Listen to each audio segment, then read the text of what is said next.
Now reporting, David Muir. Good afternoon. We're coming on the air with a major development in Special Counsel Jack Smith's investigation into former President Trump.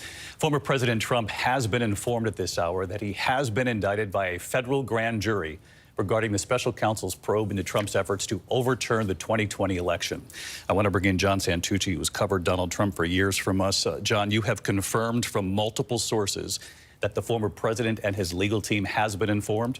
David, my colleague Catherine Faulders and I are told just moments ago Donald Trump and his legal team received a call from special counsel Jack Smith's team informing them that the grand jury that was hearing a presentation by special counsel Jack Smith's team regarding Trump's efforts to overturn the 2020 election did return an indictment against the former president, David. He has been indicted in that investigation. And David, as we've been reporting here for some time, it was just a little over 2 weeks ago now that a target letter was sent to former President Donald Trump informing him that he was a target of the special counsel's probe on 2020 election overturning efforts and the January 6th riot. And it was just at the end of last week, David, that Trump's lawyers went in for a meeting with the special counsel to talk about that case. And now, just 4 business days later, that indictment has been returned by a federal grand jury in Washington, David. John, stick with us here. Presumably, obviously, his legal team meeting with special counsel. We know Jack Smith was in that meeting just a couple of days ago. They were trying to make the case as to why the former president should not be criminally indicted in this case. Again, Jack Smith working on parallel tracks here. 2 criminal investigations now, one involving the classified documents at Mar-a-Lago, and now we have just learned that a federal grand jury has handed up so far a sealed indictment. We don't know the actual charges in this indictment as of yet. But if the target letter was any indication as to what could be coming here just moments from now, these would be the most serious charges that any American president has ever faced, given the fact that it relates to the alleged attempts to overturn a presidential election. Again, we don't have the list of charges yet. All we know is that that grand jury has handed up a federal criminal indictment, that former President Trump and his legal team has been informed that this indictment has been handed up. I want to bring in our senior reporter, Catherine Faulders, who works with our investigative team. And Catherine, you are among the reporters here on the team confirming that the former president has been reached. And again, I go back to that target letter, which strongly hinted at the kinds of charges that the former president could face here.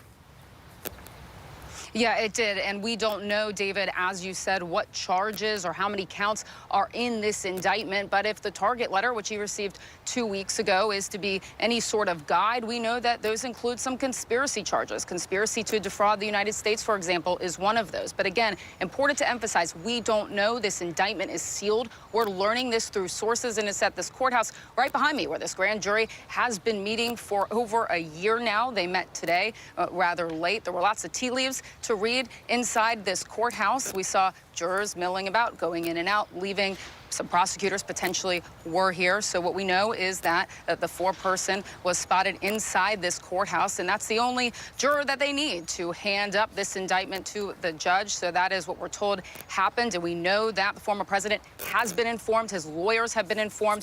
They're also just waiting, of course, on this indictment to be unsealed. Catherine Faulders, John Santucci, both reporting at this hour. At least 2 separate sources here reporting the former president has been informed that he has been criminally indicted involving January 6th and efforts to overturn the 2020 election. 4 counts we have just learned.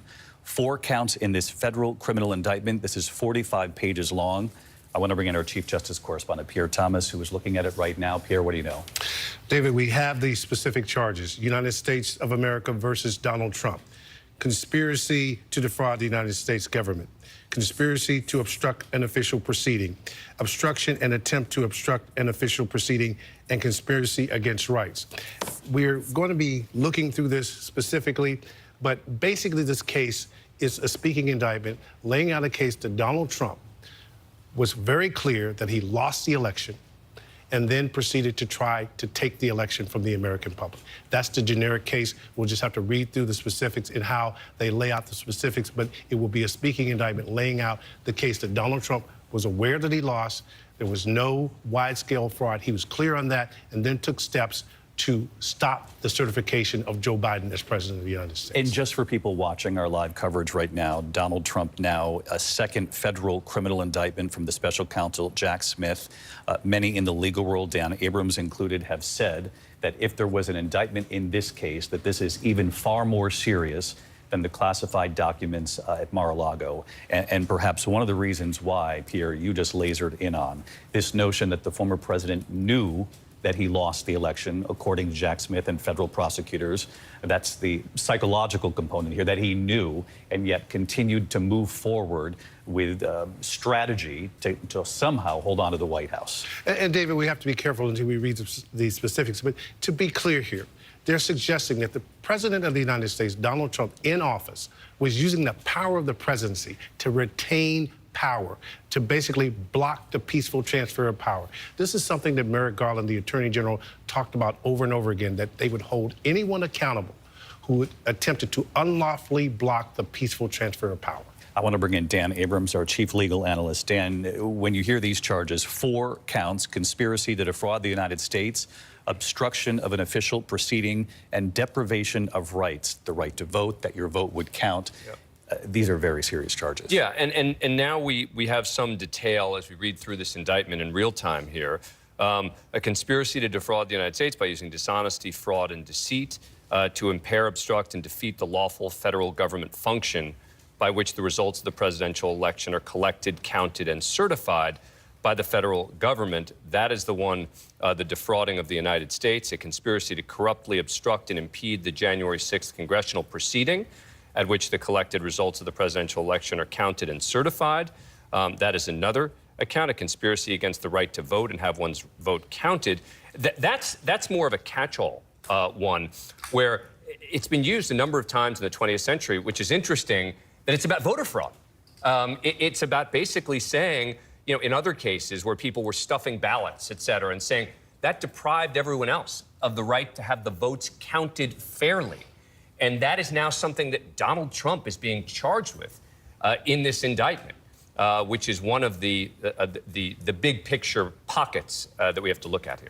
And David, can I add one thing here? They're clearly stating that the fake electors, this attempt to bring in fake electors, was part of a plan to defraud the American public with false statements to make them think that Trump, in fact, had won when he had lost. Pierre, I want to read this for our viewers watching this. This is the indictment just in, and again, you heard Dan there list briefly what these 4 counts would be after an initial readout from Pierre. But I just want to read the beginning of this speaking indictment. You heard Pierre reference that.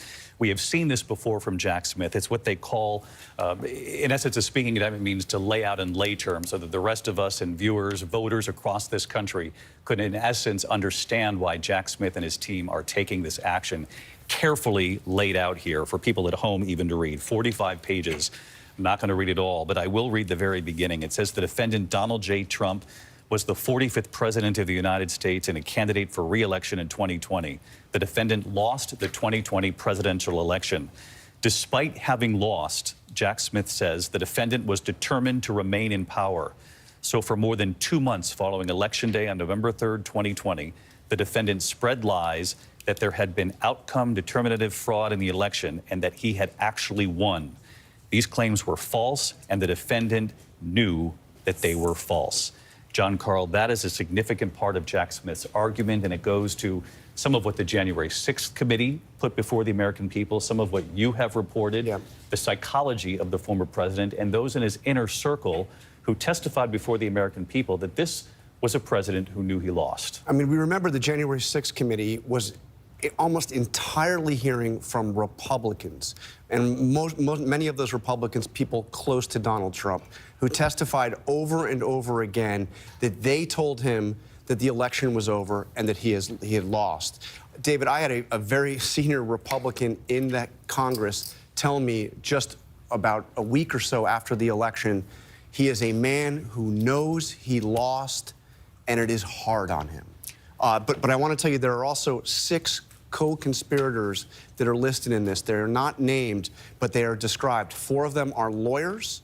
1 of them is a Justice Department official, and another is a political consultant, all being described as helping him to implement this scheme. And this again, this is not just about the attack on the Capitol on January 6th. This is about a coordinated, comprehensive effort led by the President of the United States to overturn an election that he knew he lost.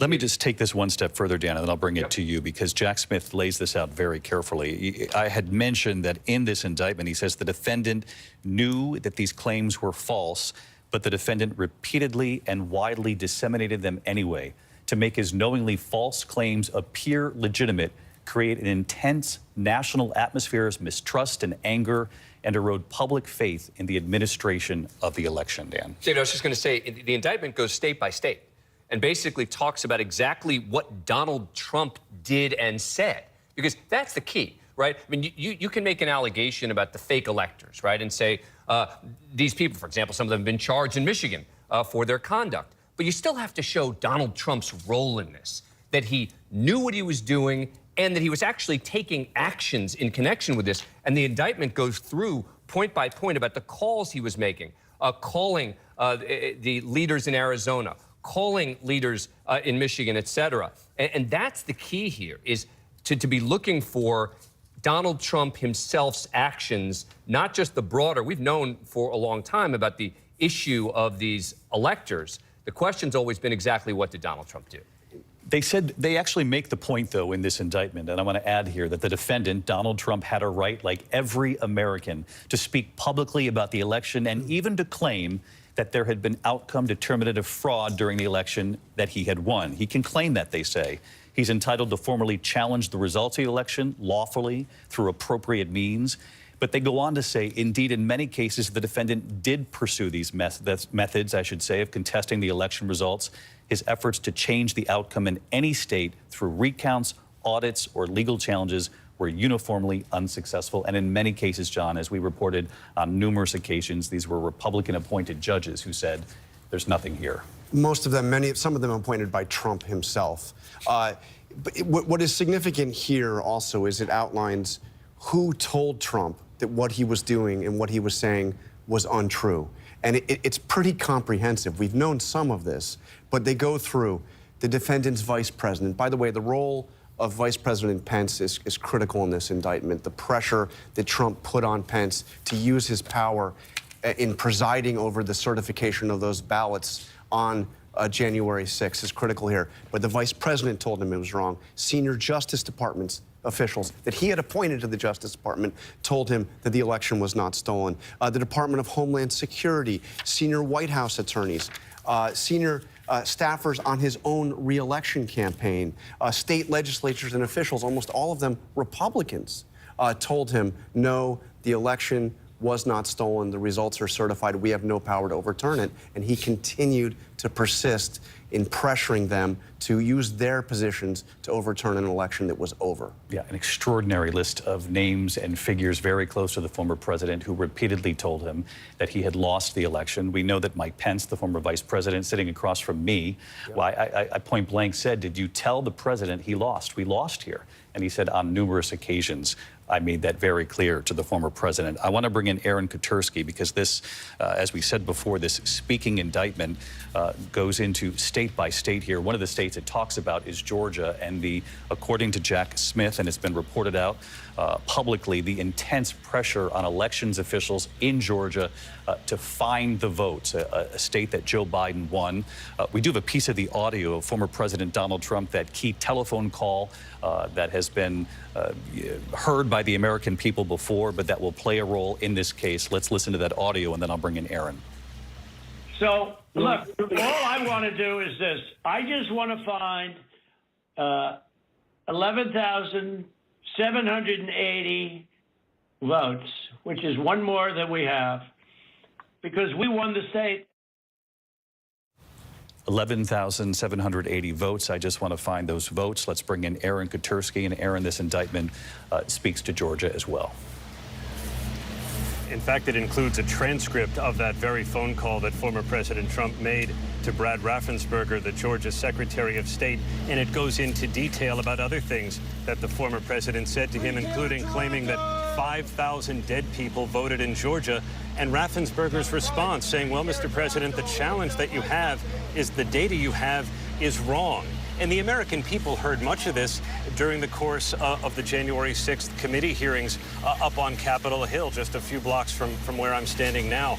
There's also Arizona, what happened in Arizona, where Trump, according to the indictment, and co-conspirator one, who sounds an awful lot like Rudy Giuliani, asserted, among other things, that non-citizens, non-residents, and dead people had fraudulently voted in Arizona. All part, David, of what this 45-page indictment calls a criminal scheme to overturn an election that the former president knew he'd lost. It talks about the conspiracy, this scheme. Aaron, thank you. Aaron Katursky, our investigative reporter. It did say in this indictment, in terms of the conspiracy, from November 14th, 2020 through on or about January 20th of 2021, in the District of Columbia and elsewhere, the defendant Donald J. Trump did knowingly combine, conspire, confederate, and agree with co-conspirators known and unknown to the grand jury to defraud the United States by using dishonesty, fraud, and deceit to impair, obstruct, and defeat the lawful federal government function by which the results of the presidential election are collected, counted, and certified by the federal government. John Carl, I want to bring you in on what you found here in the indictment as well. Well, again, going state by state by state. So we know the Georgia case. We've covered it so much. We've heard that phone call over again. We know what happened in Arizona, where the Republican Speaker of the House, Rusty Bowers, actually had meetings with Rudy Giuliani and asked Rudy Giuliani, well, where is the evidence that the election was stolen? Cited in this indictment is the famous line from Rusty Bowers, we have theories, we don't have evidence. But it's also interesting to look at Michigan. One of the things that we heard Donald Trump say over and over again was that there were votes that came in, ballot dumps of illegal votes that came in late in the night that overturned the election results in Michigan. This is something that he still repeats. And it points out that the Attorney General at the time, Bill Barr, told one of the co-defendants in this case and Trump himself in a very famous meeting, no, there was nothing irregular about what happened with how the votes came in Michigan. So it goes over, frankly, David, a lot of material that we've heard before. I mean, much of this played out in the January 6th committee. Much of this has been reported out. We've done a lot of it here on ABC News.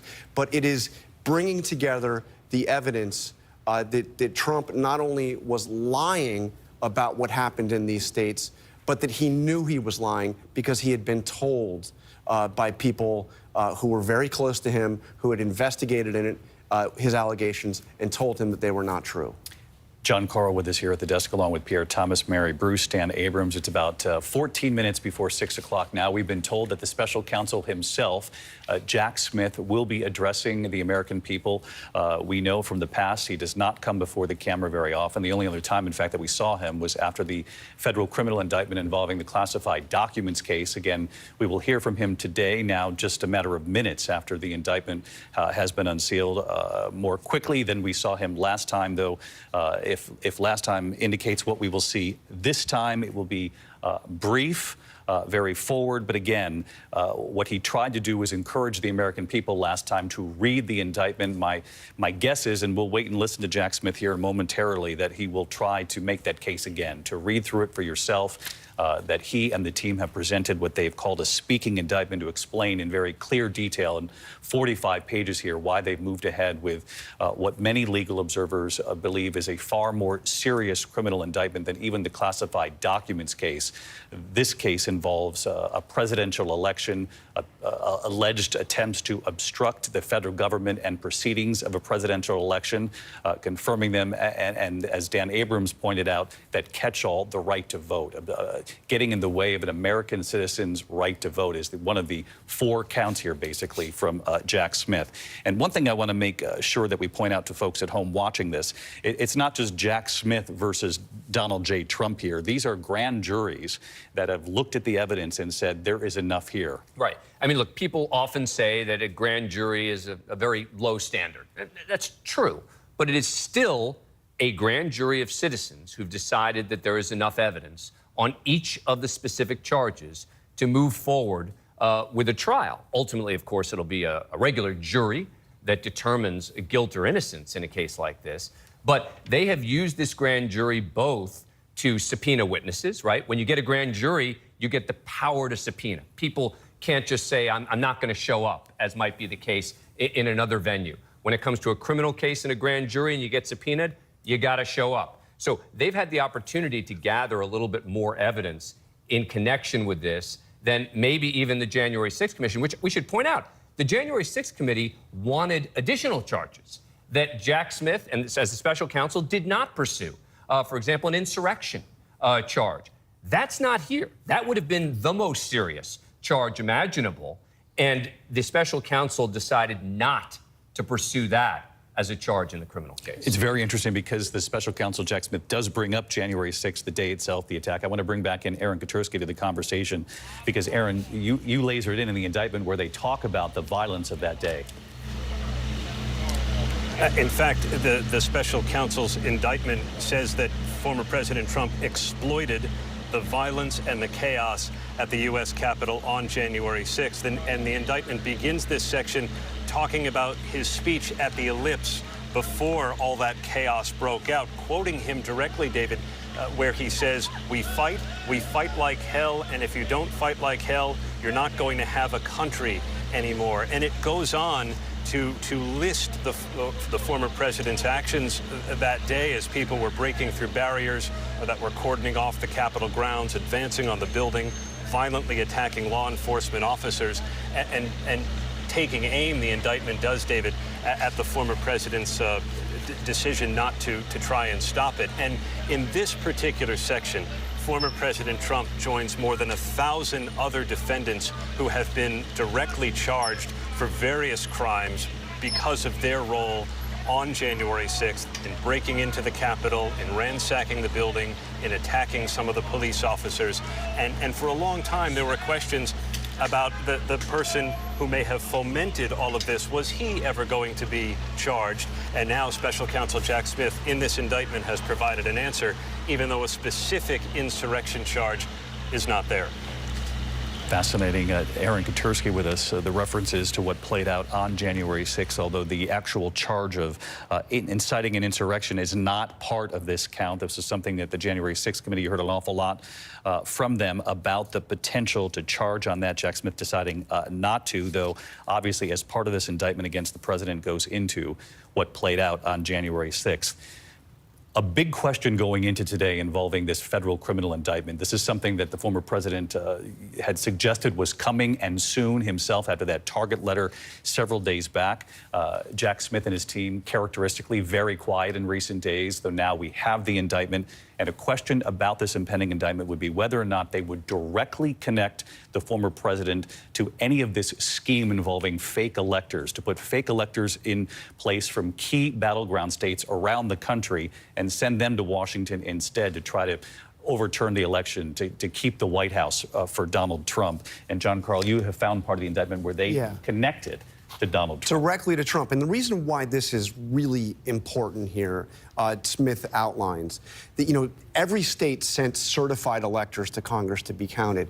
They organized this scheme to send alternative electors that claimed Trump had won in these states. And Smith points out this was to create a controversy at the certification proceeding January 6th and position the vice president presiding as the president of the Senate of that proceeding to supplant legitimate electors with the defendant's fake electors and to certify an election the opposite way. So what this says is that this scheme began by one of the co-defendants who contacted the chief of staff, that would be Mark Meadows, and Mark Meadows said, okay, we'll get on this. And then Trump heard about it, was very interested in this, and convened a call between Donald Trump and the chairwoman of the Republican National Committee, Ronna McDaniel.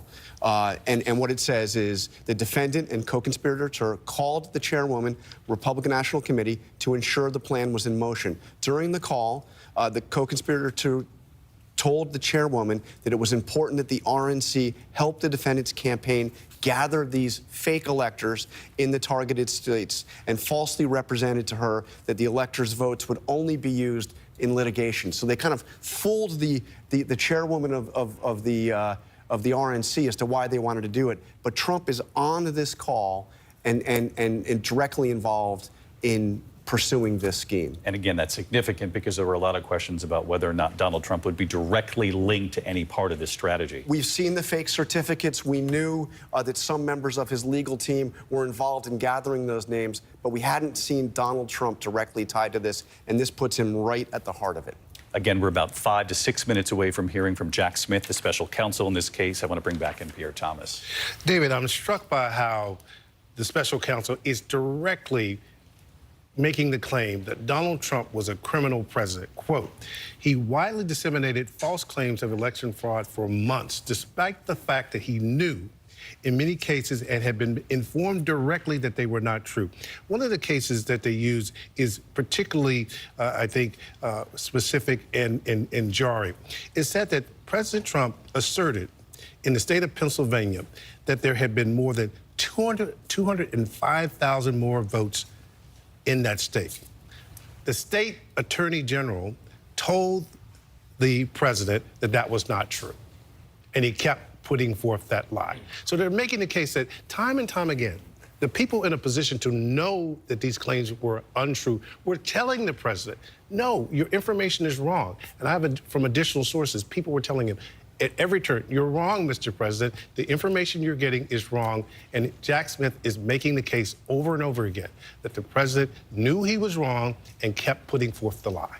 What Jack Smith is saying is sowing chaos, confusion that then led to the events that we witnessed here as a country. And David, he's proving to be one of the more aggressive prosecutors I've seen in more than 20 years of covering the Justice Department.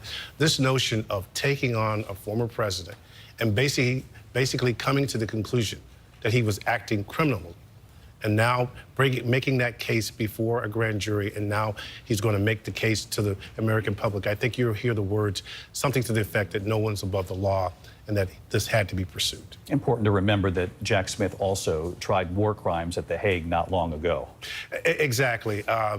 Again, he'll have to prove it in court.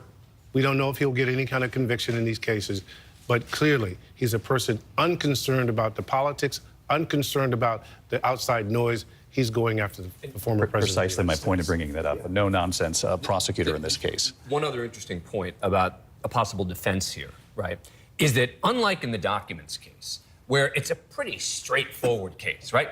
Either he knew he had these documents and he was obstructing the investigation, or he wasn't.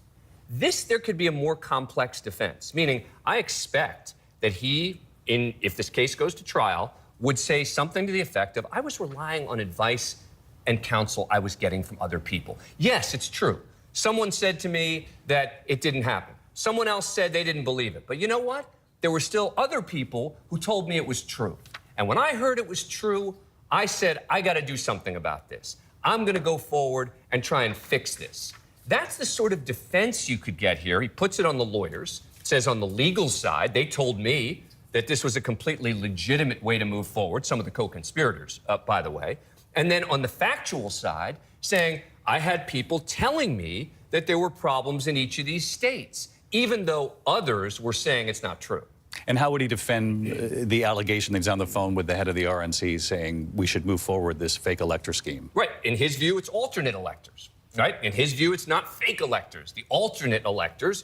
Look, and by the way, in some of the states, they didn't go as far as in others. In some of the states, they actually had language in their documents that said, in the event that there is a dispute, when the electors are being certified, then we are the alternate electors. That's not really as big a legal problem as saying we are the electors. We are the legitimate electors. Those are the ones that are the bigger problem than saying, in the event that there's a dispute, we would be the ones. And that's a critical difference. And how significant is it at this point that they have connected, Jack Smith has connected Donald Trump to Ronna McDaniel in one of these phone calls directly? Critical. I mean, and actually, the very beginning of the paragraph that Jonathan read, as the defendant's attempts to obstruct the electoral vote through deceit of state officials met with repeated failure, beginning in early December 2020, he and co-conspirators developed a new plan to marshal individuals who would serve as the defendant's electors. He and others, right? So he's part of the plan here. And that's the critical point. That's why Jonathan is right, that the thing I was looking for was, how are they going to specifically link Donald Trump and the call with the RNC, the specific calls that he's making, some of which we knew about, to state officials? those become critical pieces of evidence. And he's Dan constantly Abrams. being asked, he's asking to be updated on the progress of yes. the plan of getting these fake electors together. And at one point, they're asking a campaign official to put out a statement about it, and the campaign official is saying, oh, you know, how am I going to do this? This is illegal electors. So clearly people on his team knew that this was not only not true, but illegal. You're looking at live pictures right now. We're expecting to hear in Washington from the special counsel, Jack Smith. Again, it was just about a half an hour ago that we learned of now a second federal criminal indictment. This one with 4 counts naming only the former president, Donald J. Trump, in this indictment, though conspirators, there are references to several co-conspirators. The only person named, though, in the charges, the actual counts in this federal indictment, the former president himself. It's 45 pages long. Again, it's what we call a speaking indictment, purposefully written in terms that the American people, that voters across this country can read it and understand the actions being taken by Jack Smith and his team. We're expecting to hear from Jack Smith. We've been told about 6 o'clock Eastern time. We'll keep an eye on that camera. In the meantime, as we await Jack Smith, we have learned at this hour when we expect to see the former president, Donald Trump, first answer these criminal charges. I want to bring in Catherine Faulders for that. A time and place on Thursday has now been set, Catherine? Yeah, we know that special counsel Jack Smith has asked the former president to appear right here at this courthouse Thursday at 4 p.m. Eastern for an initial appearance to be arraigned on these new charges, these 4 counts that you mentioned. Now, this is federal court. There are no cameras allowed in court. It's quite possible that he could remain completely out of view when he comes here. But again, we're told Thursday at 4 p.m. Eastern, the former president will be here. He's likely to be accompanied by 2 of his lawyers, those same lawyers who met with special counsel Jack Smith last week to make the case that he shouldn't be indicted, Todd Blanche and John Lauro, who is said to be leading the legal efforts on January 6th. So Thursday, 4 p.m., the former president is expected to be right here in this courthouse. Catherine Faulders in our team here with us today. Catherine, our thanks to you. Again, we're keeping our eyes trained on this room. The moment Jack Smith comes before the microphone there, we'll let you hear what he has to say about this federal criminal indictment. Again, much more serious, the most serious federal criminal indictment ever faced by a former American president in this country. Again, 4 counts that include obstructing official proceedings, trying to overturn the 2020 election, deprivation of rights, voting rights across this country, that every vote be counted and valued in so many words. We're going to bring in John Santucci, who has covered Donald Trump for years. And John, along the way, what has Donald Trump's defense been to this notion that he knew that he had lost the election? Well, David, I can tell you from speaking to people that have been around the former president over just the last couple of weeks and after news of that Target letter, Trump was telling people, I never thought I lost the election. I never believed that. And some people, David, in conversations with the former president, I'm told face-to-face, actually pushed back on him and said, well, you were told this in real time. You were told that this wasn't true. And the former president maintaining, well, I never believed that. I always believed that I had won. And David, the biggest reaction I have to tell you I'm getting in real time from people reading this indictment along with us right now is one person wrote very strikingly, David, I wish he listened to the good people, wish he listened to the guardrails that were around him at the White House. And another person writing, if he listened to the actual lawyers. And as John Carl pointed out, it's those unindicted co-conspirators, several of them which are attorneys, that were giving Trump this advice about fake electors. And as we've reported here on ABC,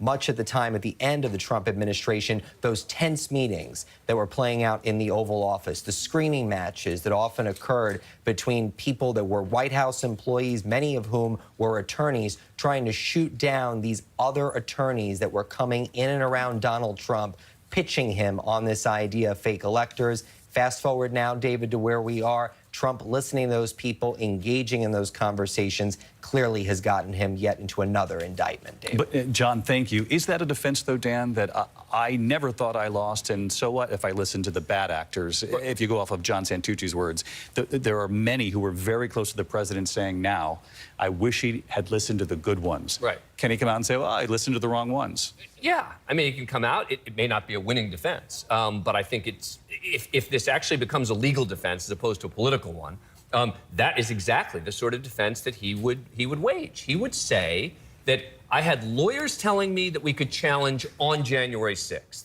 I had people in these various states who were eyewitnesses, who'd seen things happen, et cetera. The problem for him, I think, will be on some of the statistics that he was providing, right? Where was he coming up with the numbers, for example, of 205,000 or whatever, X number of dead people voted? Now, my guess is he'll be able to link it back to somebody, right? I presume he didn't just pick numbers out of thin air, that somebody said to him, well, we think that there could be an argument of up to X thousand numbers of dead people who voted, et cetera. It's a defense. It may not be a winning one because of the number of people who were telling him it's not true. And isn't there an expectation when you're the president of the United States that you have access to the... Right.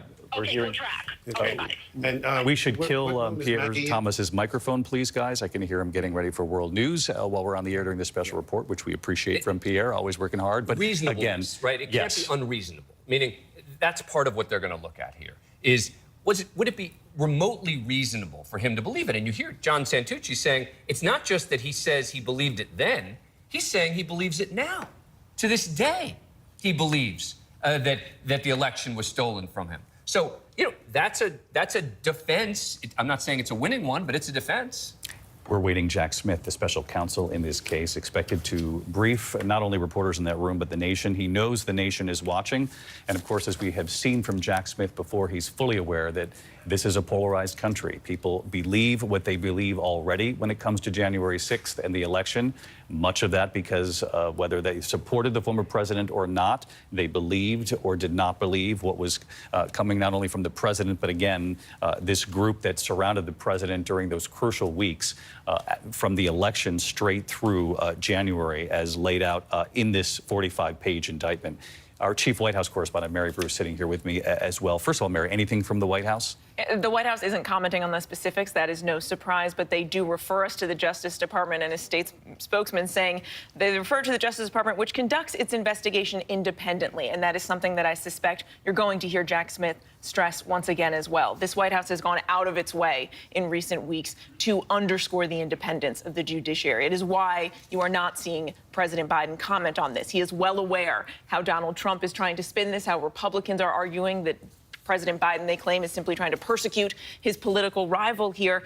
And so the president has stressed he hasn't told the Justice Department what to pursue. He hasn't tried to influence what charges they bring. We should say, though, while Joe Biden has been silent on these indictments, he has been very outspoken in the past about Donald Trump and January 6th. He has accused him of spreading a web of lies about the 2020 election. He has said he valued power over principle, saying that his bruised ego mattered more to him than our democracy. And he has been very clear that January 6th and the attack on the Capitol is really a major theme of his re-election campaign, right? That's the first clip of video that you see in that re-election video that President Biden put out. And David, we know that the president feels very strongly that those who are responsible for this have to be held accountable. President Biden telling you that accountability is necessary no matter where it goes, even if it extends to the former president. And we knew exactly what he meant when we asked that question of the president. In the meantime, Merrick Garland, the attorney general, took this step of naming a special counsel because the former president announced to the country that he was running for re-election. And that is when Merrick Garland said, this is underway. We have to get as far away from this as possible in naming a special counsel. Yeah, and they thought that that would put some distance, right, between these and prevent some of these political attacks. That has not happened, of course. This has now become the centerpiece, the cornerstone of Donald Trump's re-election campaign. In fact, he's already fundraising off of the news that we learned, just moments ago. And we have seen, we know from the polling, the fact that none of these indictments, none of these charges so far have made a dent in Donald Trump's support. In fact, quite the opposite. He has a commanding, crushing lead in the polls. And it is just astounding when you take a step back and you think about the fact that the overwhelming frontrunner for the Republican nomination right now is someone who today is being accused of using his power to try and overturn the 2020 election, even though he knew allegedly that he had lost. Let's just dive into this a bit further as we await Jack Smith. We're joined on the phone now by a reporter out on the campaign trail, Rachel Scott, who's been covering this for many months as well. And as you heard Mary allude to here moments ago, Rachel, Donald Trump has not only campaigned off of the first federal criminal indictment, now the second one as we sit here today, arguably much more serious than even the first. He has campaigned off of it. And he has built his lead, a much more commanding lead than just several weeks back on the Republican side. The closest candidate behind him, Ron DeSantis, now trailing in many cases by up to 40 points or so. David, make no mistake about it. Trump's legal defense is now the cornerstone of his campaign. I was just out on the campaign trail with him in Iowa and Pennsylvania. He was talking about railing against these indictments on the campaign trail to voters, and his rivals are hesitant to go after him. You mentioned Florida Governor Ron DeSantis. He's his biggest challenger so far. I asked him a few weeks ago if the former president bears any responsibility for what happened on January 6th. He said that Trump could have acted more forcefully that day, but he also believes that the Justice Department is being weaponized. Even Trump's own former Vice President Mike Pence, who called his actions reckless on January 6th, he told you that he felt like the former president not only put his life in danger, but his family's life in danger. He said that he hoped that Trump would not be indicted again. So what we are seeing out on the campaign trail is all of these candidates continue to walk a very fine line when it comes to the former president, because there's a clear concern here that they're going to turn away the very voters that they need in order to win the Republican nomination, David. Rachel Scott with us here. Rachel, thank you. On this gulf now between Donald Trump and all of the other Republican candidates, leading Ron DeSantis by about 37 points on the Republican side. And again, just today, the New York Times Siena poll that looked at the entire general election matchup, if it were held today between Donald Trump and Joe Biden, a dead heat in this country, 43-43, obviously, with full knowledge of the first federal criminal indictment. These numbers obviously don't take into account the news as it's unfolding here today. And also, a big part of this story in the New York Times reporting today are the number of people who are disinterested in both candidates and who did not want to say they would really vote for either one. A deep dive goes into their feelings about both of these candidates and how strongly they feel. But again, right now in this country, as you see, this is not Jack Smith. We've been given a 2-minute warning, which is something they often do. They check the microphone and let reporters know. Let's bring in Aaron Katersky really quickly, who's pouring through the indictment as well. This is a relationship that we have reported on in great detail here on World News Tonight, that between the former president and Mike Pence, and there's a point in the indictment where it's clear that the former president has told Mike Pence, "You're too honest." It's a stunning moment when former President Trump called the vice president and berated him, David, the indictment says, because he learned that Pence had opposed a lawsuit seeking a judicial decision that at the certification, the vice president had the authority to reject what was going on Capitol Hill. Pence, we know, has said he did not have that authority, disagreed with President Trump, was berated for it, the special counsel says. Trump telling him, "You're too honest." And while this is not called out for a specific criminal charge, that it is even part of the whole tally of criminal charges is really quite stunning. And of course, we know the calls that echoed here on Capitol Hill on January 6th, hang Mike Pence. Aaron Katersky live in Washington for us, our investigative reporter. Aaron, thank you. We do have breaking news coming in right now as we await Jack Smith, the special counsel.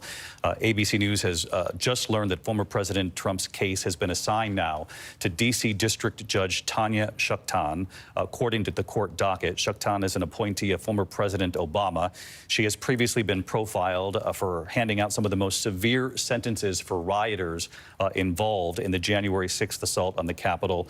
She also previously rejected an effort by Donald Trump to try to block the release of documents to the House committee investigating the January 6th Capitol riot. This is interesting, and I had asked Dan before we came on the air today how judges are selected. We know it's at random. In some cases, they're selected by a wheel, but we believe there's some sort of automated system that selects these judges. Correct. So all of the judges in the D.C. circuit, and I think there are about 13 full-time, and then there are a bunch who are senior judges. Yeah. Can go into the effectively what's a random wheel. And they get picked randomly in terms of who the judge becomes. We talked about this before. There are 4 of the 13 were nominated by Republicans, 9 nominated by Democrats.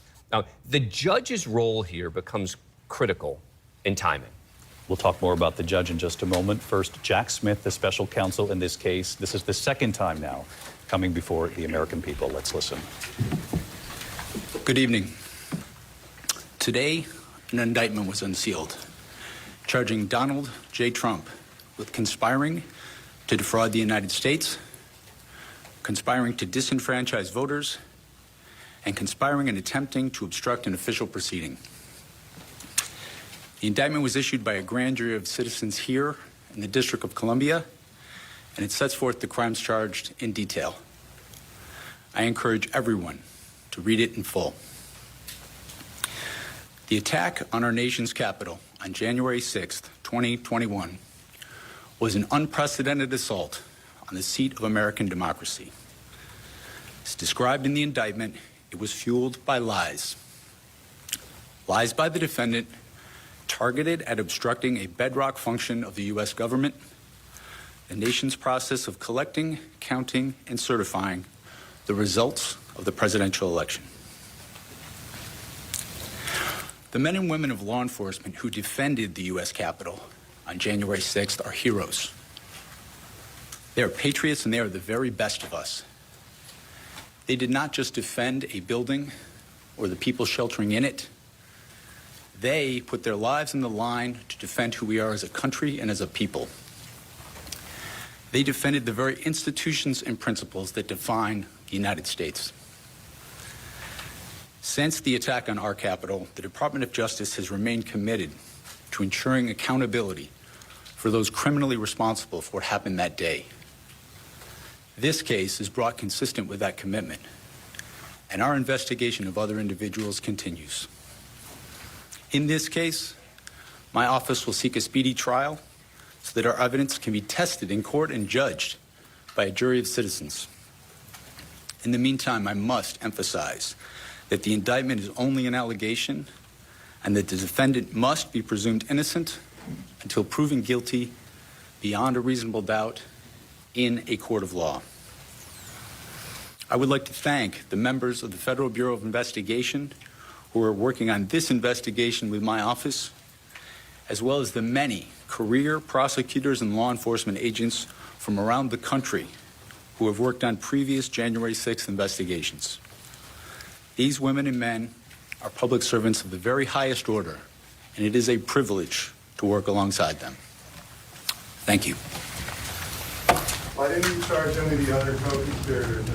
We'll keep the microphone open there for questions from reporters, though not a surprise that Jack Smith is not answering any of those questions as he leaves the podium. He was very short in addressing the American people, again, inviting American voters across this country to read this 45-page indictment. As he did last time, he said the defendant must be presumed innocent until proven guilty. But he did start by saying this was a defendant who was fueled by lies, and he spread those lies across the nation. It heavily affected this nation's process for collecting and counting votes in America. He talked about the men and women who were defending the Capitol on January 6th. He called them heroes, in his words. He said, we will seek a speedy trial with a fair jury. And that brings up the question, Dan Abrams, for those watching at home, how this could potentially, and none of us really know the full answer to this, affect the presidential election on its way. But is there a scenario where both of these cases are tried and finished before the election? There's a scenario, absolutely. I think it's unlikely, but there's a scenario. Look, in a typical case, I would tell you, wait, you're talking about November of 2024? And you're asking me, can they finish the case before then? The answer would be absolutely. Of course they can. When you're talking about this case, for example, in the documents case, it's already been pushed back to May of 2024. I expect that that one will get delayed again for certain. Now, this judge is not a judge who is, going to be necessarily as sympathetic to some of the arguments as Aileen Cannon may have been. This is a district that tends to move these kinds of cases certainly more quickly than that.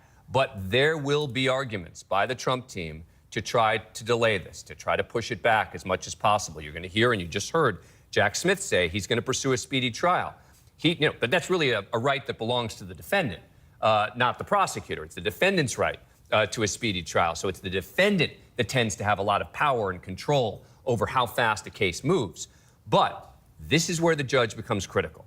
Yes, there are going to be questions of admissibility of evidence, et cetera. But in a case where this political campaign and the legal case intersect, the most important power this judge is going to have is, does the trial happen before the election or not? And we'll just have to see what happens with that. And it's not just this judge. We looked into this before we came on the air as well. Just about every judge, if not every judge in the district, has presided over one of these January 6th related trials. Right. And even the Trump-appointed judges have not been soft on the January 6th rioters. I mean, best case scenario, there was one judge who dismissed a particular charge, actually one of the charges that's charged here. But it's different because in that case, the question was, did the person have corrupt motive? Meaning, were they doing it knowing that what they were doing was illegal and wrong? Well, here the whole document is an explanation of why Donald Trump knew what he was doing was corrupt and wrong. So even if there's a higher standard established for one of these crimes, if you believe Donald Trump is guilty, they've laid out an explanation for why that issue wouldn't apply. So my broader point is Trump judges, Obama judges, Bush judges, whatever the case may be, these are still going to be some difficult legal arguments for the Trump team to win. And many of these judges have handed down very serious sentences for people related to January 6th. I want to bring in Asha Rangappa, law professor, Yale Law School, former special agent, New York FBI. And Asha, one of the questions from many people in this country for so long has been in watching all of these January 6th cases as they played out in Washington, D.C., whether or not the people at the very top would be prosecuted as well. And now not only do we have this case, we know it will play out in Washington and in front of a judge who has presided over some of these very cases before. Yes, well, 3 of the counts here are conspiracy charges. And a conspiracy is an agreement to commit a crime. So what Jack Smith has been able to do is to pierce this cone of silence that Donald Trump has always been able to create around him, where he's able to have intermediaries, lawyers, people that he has conversations with and then will, do much of the work. He's been able to pierce that inner circle, and we have evidence in this indictment of actual conversations, actual communications that really connect Trump to that agreement to use deceptive means to block this election. That's pretty extraordinary.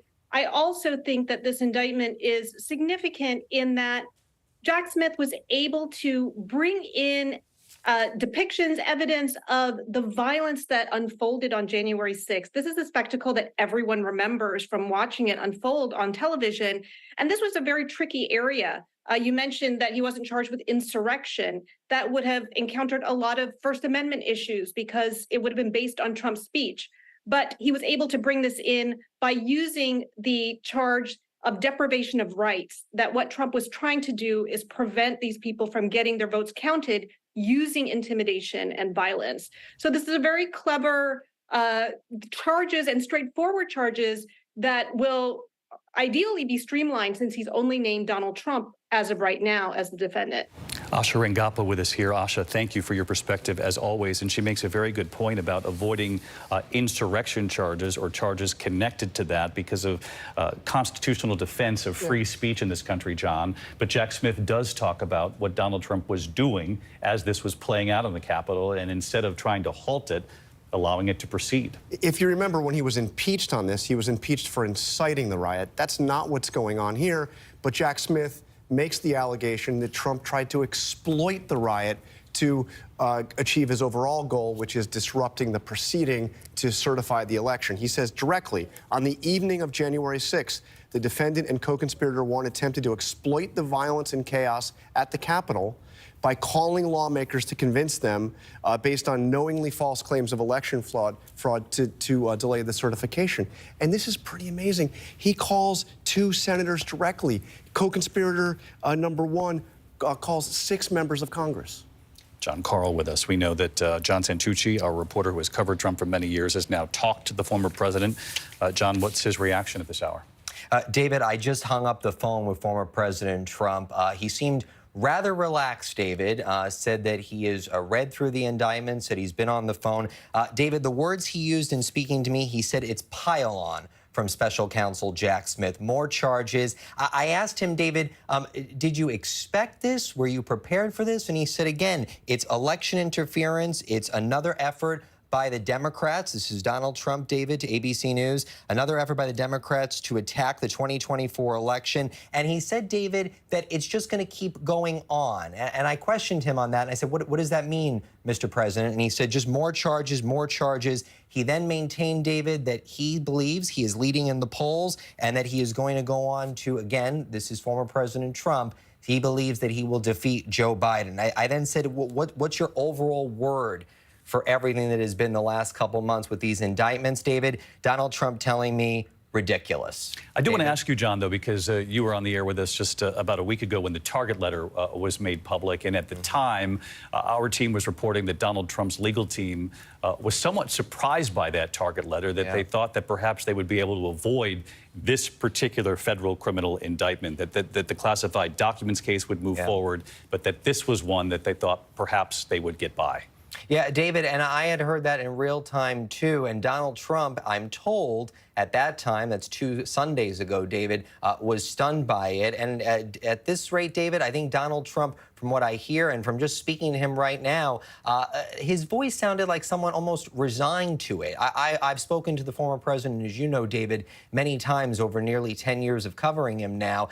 Didn't sound angry, didn't sound excited, sounded as if he was just sitting back and swiped the phone and answered when we just spoke a moment ago.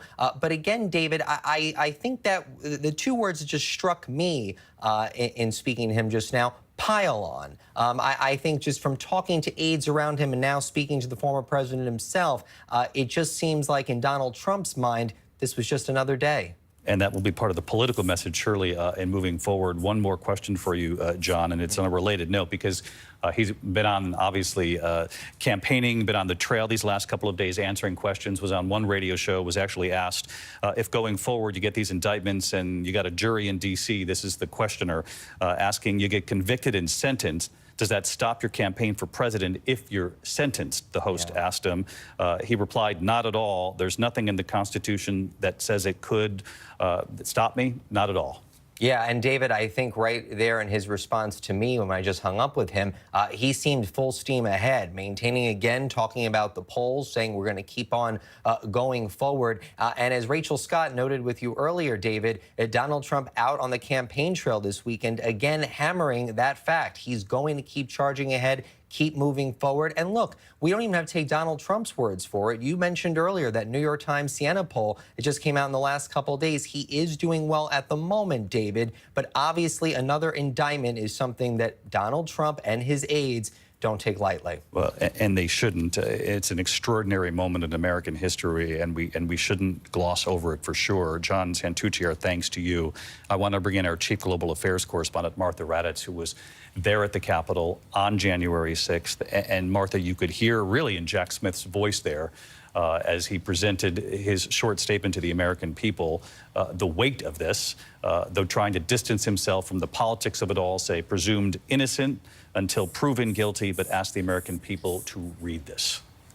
And to remember January 6th, and saying that the men and women in law enforcement were heroes that day, and indeed they were. And what the American people also need to think about is the effect that day had on them. You've talked to them before, David, and interviewed them, and the wounds, the injuries, the looking back on that day, they will never be the same.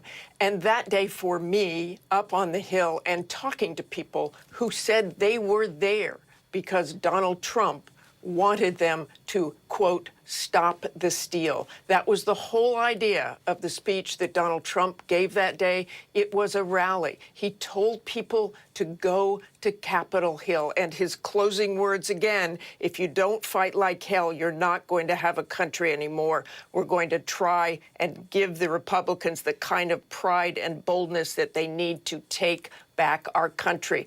At the time, the Secret Service knew there were armed men in the crowd. I interviewed people in tactical gear, and I saw them communicate with one another on Capitol Hill. It's a day we should all remember, David. Martha Raddatz talking about that day. Jack Smith talking about it as well moments ago, saying that the chaos around this country involving, Martha, thank you, involving the election and those weeks leading up to January 6th was fueled by lies from the defendant. And of course, the defendant he was speaking of was former President Donald Trump, who at this hour, you're watching ABC News Live coverage, has been charged with 4 counts. This is the second federal criminal indictment of the former president. Conspiracy to defraud the U.S., conspiracy to obstruct an official proceeding, an attempt to obstruct an official proceeding, and conspiracy against rights. Pierre Thomas, our Chief Justice Correspondent. Again, this case is one that the Justice Department will probably consider one of the biggest and most important cases in its history. Indicting a former sitting president who's now running for office is not something that they ran to do. The Attorney General was very methodical in the approach, but this special counsel, again, David, the most aggressive prosecutor I've seen in 20 years of covering the Justice Department. And again, Jack Smith saying he invites the American people to read this 45-page indictment. A former American president now charged with obstruction and conspiracy to defraud the U.S. and again, conspiracy against rights. And of course, those rights allude to votes in this country being counted in the way they were intended. For many of you here in the East, World News Tonight begins in just about 5 seconds. I'm David Muir. I'll see you for World News. This has been a special report from ABC News. Well, our breaking news coverage continues here on ABC News Live. I'm Kana Whitworth.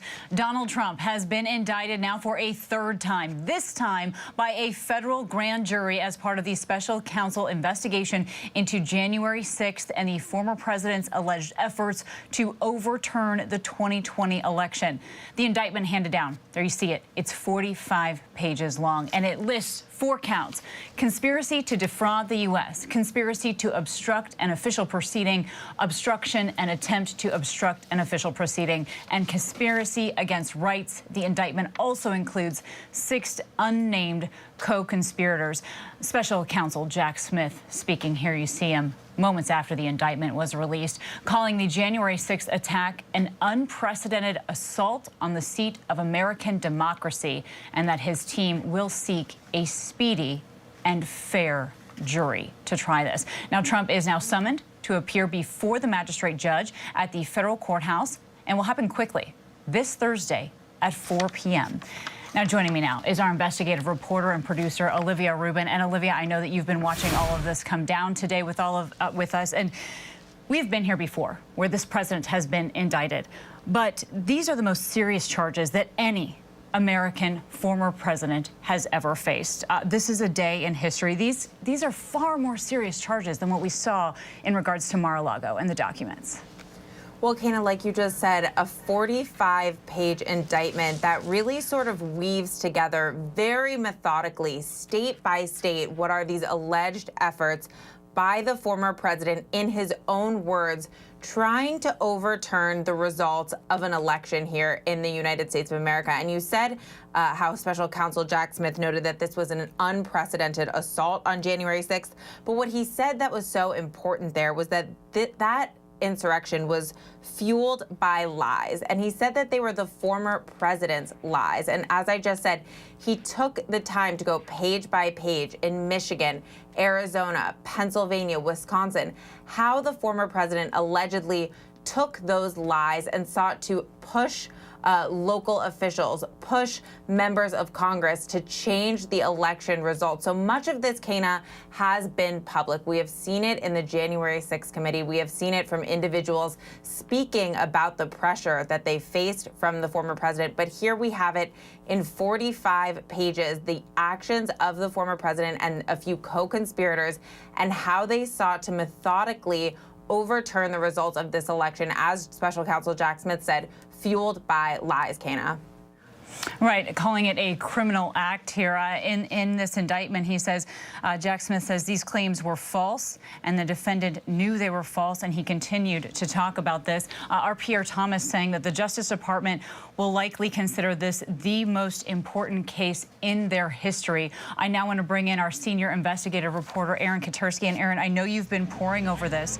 Some things that you notice in this indictment is just how often former President Donald Trump was told, you are wrong. The data you have, it says something different. What stood out to you?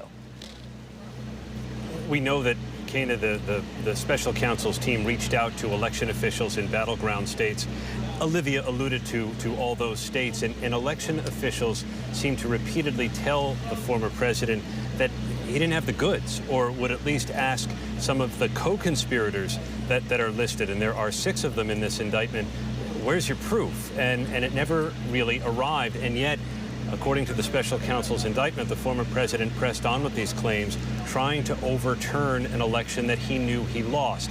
Now, doing that, in and of itself, is not charged as a crime. But taken together, the breadth of what the special counsel has accumulated suggests that, to the special counsel, he schemed to defraud the United States, and he conspired to obstruct an official proceeding, and indeed did obstruct an official proceeding according to the indictment, the certification of the election. And it's almost a greatest hits list from the January 6th committee hearings. We learn about the phone calls that the former president made to, say, Georgia Secretary of State Brad Raffensperger. We've heard them, but now they're part of a criminal indictment. We heard about the conversation he had with Vice President Pence, berating him for being too honest when Pence disagreed that he had the power to somehow do anything during the certification of the election. We knew about that, but then it's part of a criminal scheme, the indictment says. So, Kana, it is a stunning breadth of alleged conduct that the special counsel takes Trump to task for. Exactly. What some may have considered some sort of flippant comment to the VP, you're too honest, is now part of this criminal scheme, as Jack Smith says. And the states we're talking about here are Arizona, Georgia, Michigan, Nevada, New Mexico, Pennsylvania, and Wisconsin. And Aaron, you know, the indictment sort of breaks these down state by state, and you are getting an indictment that Jack Smith wants all of the American people to read. What you're not seeing here is the word insurrection when it comes to Donald Trump. He's not charged with inciting an insurrection, but January 6th does come up. And in that way, former President Trump joins more than 1,000 other defendants who've been charged for their role in what happened at the U.S. Capitol, just steps from the courthouse, where the former president will have to answer these charges in the form of an arraignment on Thursday afternoon. He is upset with what's gone on. And the special counsel says that he gives a speech at the Ellipse where he tells the crowd to fight like hell. And then when he sees the violence unfold, he refuses to issue a statement, the special counsel says, that could have tried to calm things down, instead letting it fester, letting his own vice president get whisked away and placed in an underground parking garage. And the American people, they've seen all the footage, they've heard all the accounts, but now again, it's all part of this criminal scheme that the special counsel is alleging. And former President Trump is also, I think, resisting the idea that the Justice Department wasn't helping him. And this is also, I think, another striking part of this indictment, Kana. The efforts that the former president went to allegedly to perhaps install a new attorney general who would do his bidding. And that's noteworthy because of the kind of campaign that he's running and the kind of retribution that he's now calling for, that he could well put the Justice Department to work to do if he is elected president again. Right, an extraordinary thing that we're seeing here as we have Donald Trump now getting ready to run. He's running for president again, and he is facing the most serious charges that we have ever seen from the Justice Department. And one thing that Aaron pointed out, too, that I think is really important is, you know, January 6th, of course, is a huge theme of the entire indictment. And one thing that Jack Smith said is that this is part of their overall commitment to prosecute those who broke the law on January 6th. So he is saying, essentially, that day that Donald Trump is one of those people, and you know that that they have been taking to task those that they believe are guilty of crimes on January 6th. And he reminds everybody that Donald Trump is innocent until proven guilty.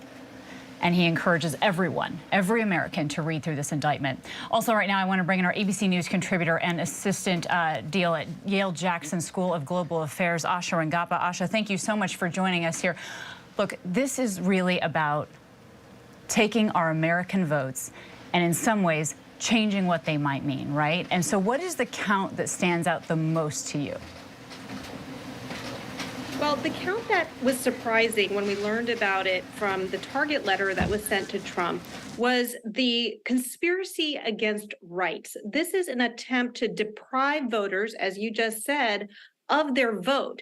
What's interesting here is that what Smith is alleging is not that people were prevented from voting. In all of these states, voters went and they cast their ballot. What this scheme was trying to do is to prevent those votes from being counted. And courts, and including the Supreme Court, have determined that this particular statute includes not only ensuring the right to vote, but ensuring that one's vote can be counted. So this whole attempt to intimidate legislators, the vice president, to present false slates of electors, all of these was intended to disenfranchise voters, millions of voters in many different states. And Asha, if I could stick with you for one moment, I want to ask you, you said something I found very interesting, that in a way it seemed that Jack Smith was able to pierce Donald Trump's cone of silence. And from there was agreements to commit a crime. Can you elaborate on that?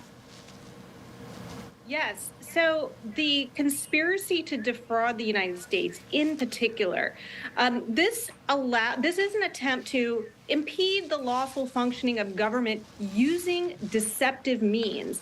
And what Aaron was just describing in his reporting, what Smith has done is actually outline this sprawling agreement and conspiracy that had many different aspects. For example, the attempt to influence state legislatures, the attempt to weaponize the Department of Justice, putting out false claims of voter fraud to get his supporters riled up. All of these are encompassed in this bigger scheme, and he's able to bring in all of these tentacles that give the whole story, so that it's not just the violence that happened on January 6th, it was everything that leading up to it, and that Donald Trump was a part of that. He was participating in it. He knew it. He knew he had lost, and he was trying to do this in order to change the course of the election.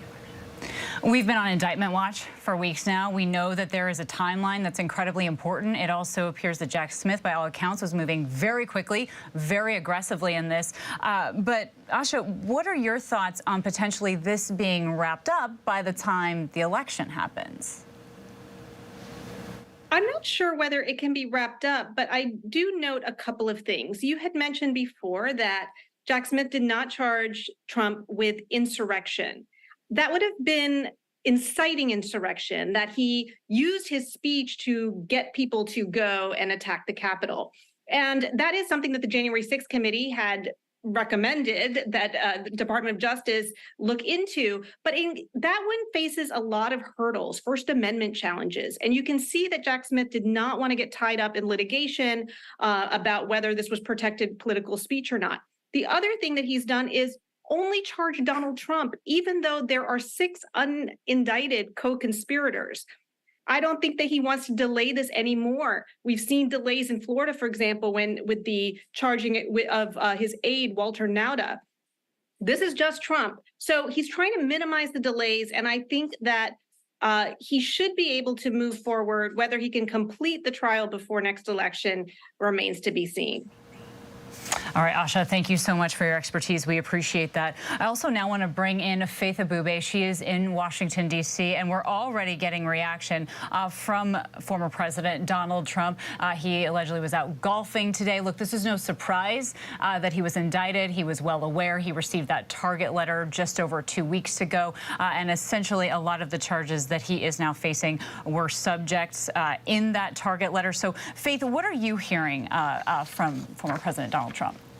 Well, Kana, even before this indictment was unsealed, former President Donald Trump was on his social media platform, Truth Social, calling this a fake indictment. And just moments ago, our colleague John Santucci talked to him on the phone, and he said that he was struck by how relaxed Trump was. He's been going about his day as if it was a normal day. He said that he believes that this is a pile-on and that he's accusing the Democrats of this being another effort by the Democrats to pile on and interfere with the presidential election, the 2024 presidential election, even as he is the front runner in this race so far in terms of the Republican field.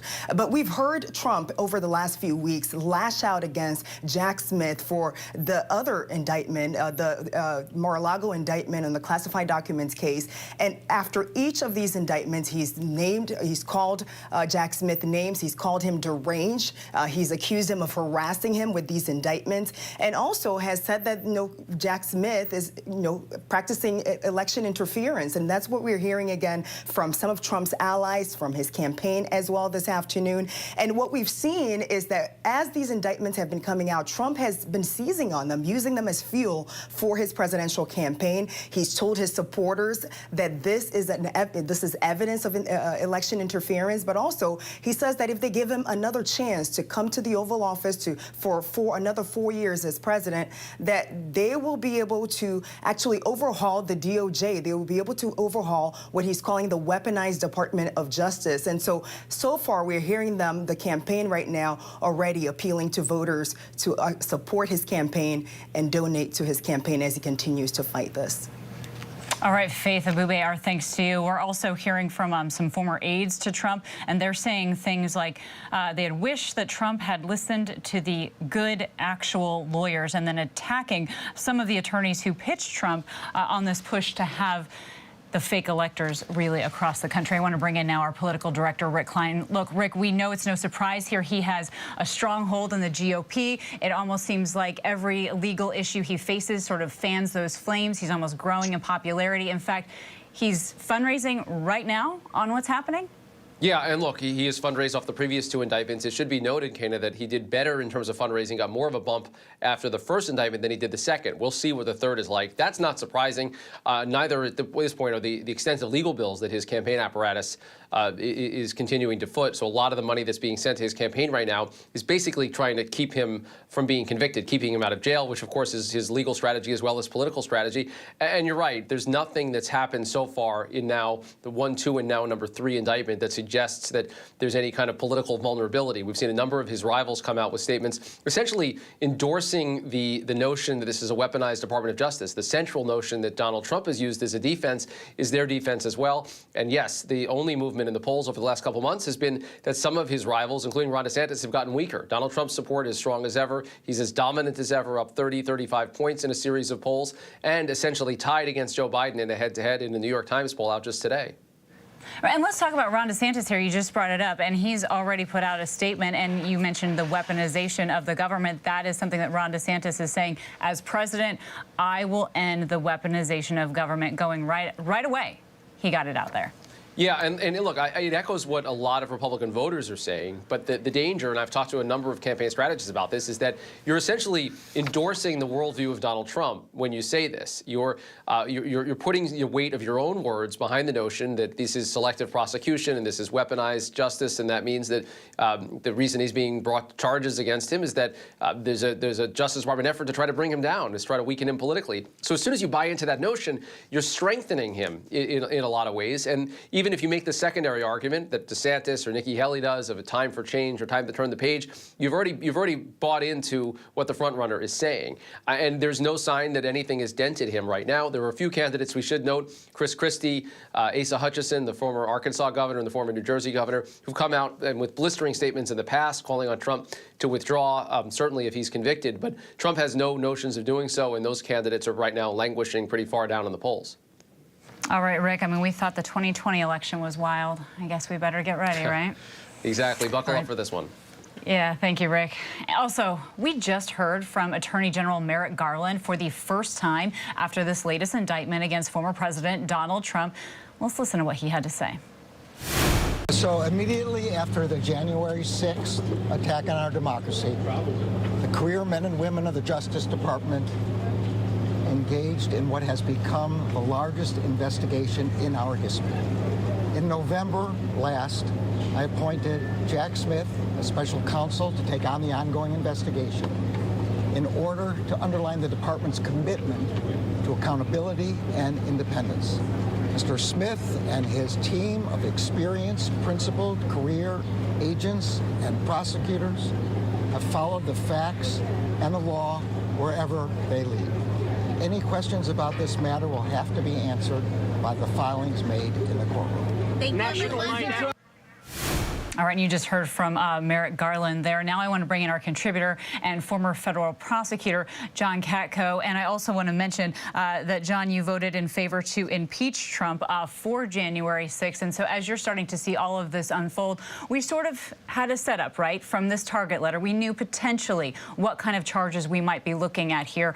What is your take on what he's now facing? Again, this is a historic day in American politics. Well, I prosecuted many federal conspiracy cases over my 20-year career as an organized crime prosecutor. And I can tell you this indictment is extraordinary, but in the end, it's really a classic conspiracy case. And what you have to prove with conspiracy is very simple in the federal system, that two more people conspired to violate a federal law and that the charged defendant was part of it. It's that simple. And there's an awful lot of evidence here. These conspiracy charges tend to be backed up by a lot of evidence in what we call speaking indictments. And there's a lot of evidence here. That strikes me as well. The other thing that strikes me is that there are 6 mentioned co-conspirators. Are they cooperating? Have they been immunized? Are they, or will they plead guilty? Those are things that are going to happen in the next couple of days. But any one or more of those cooperators could dramatically change the color and complexion of this case.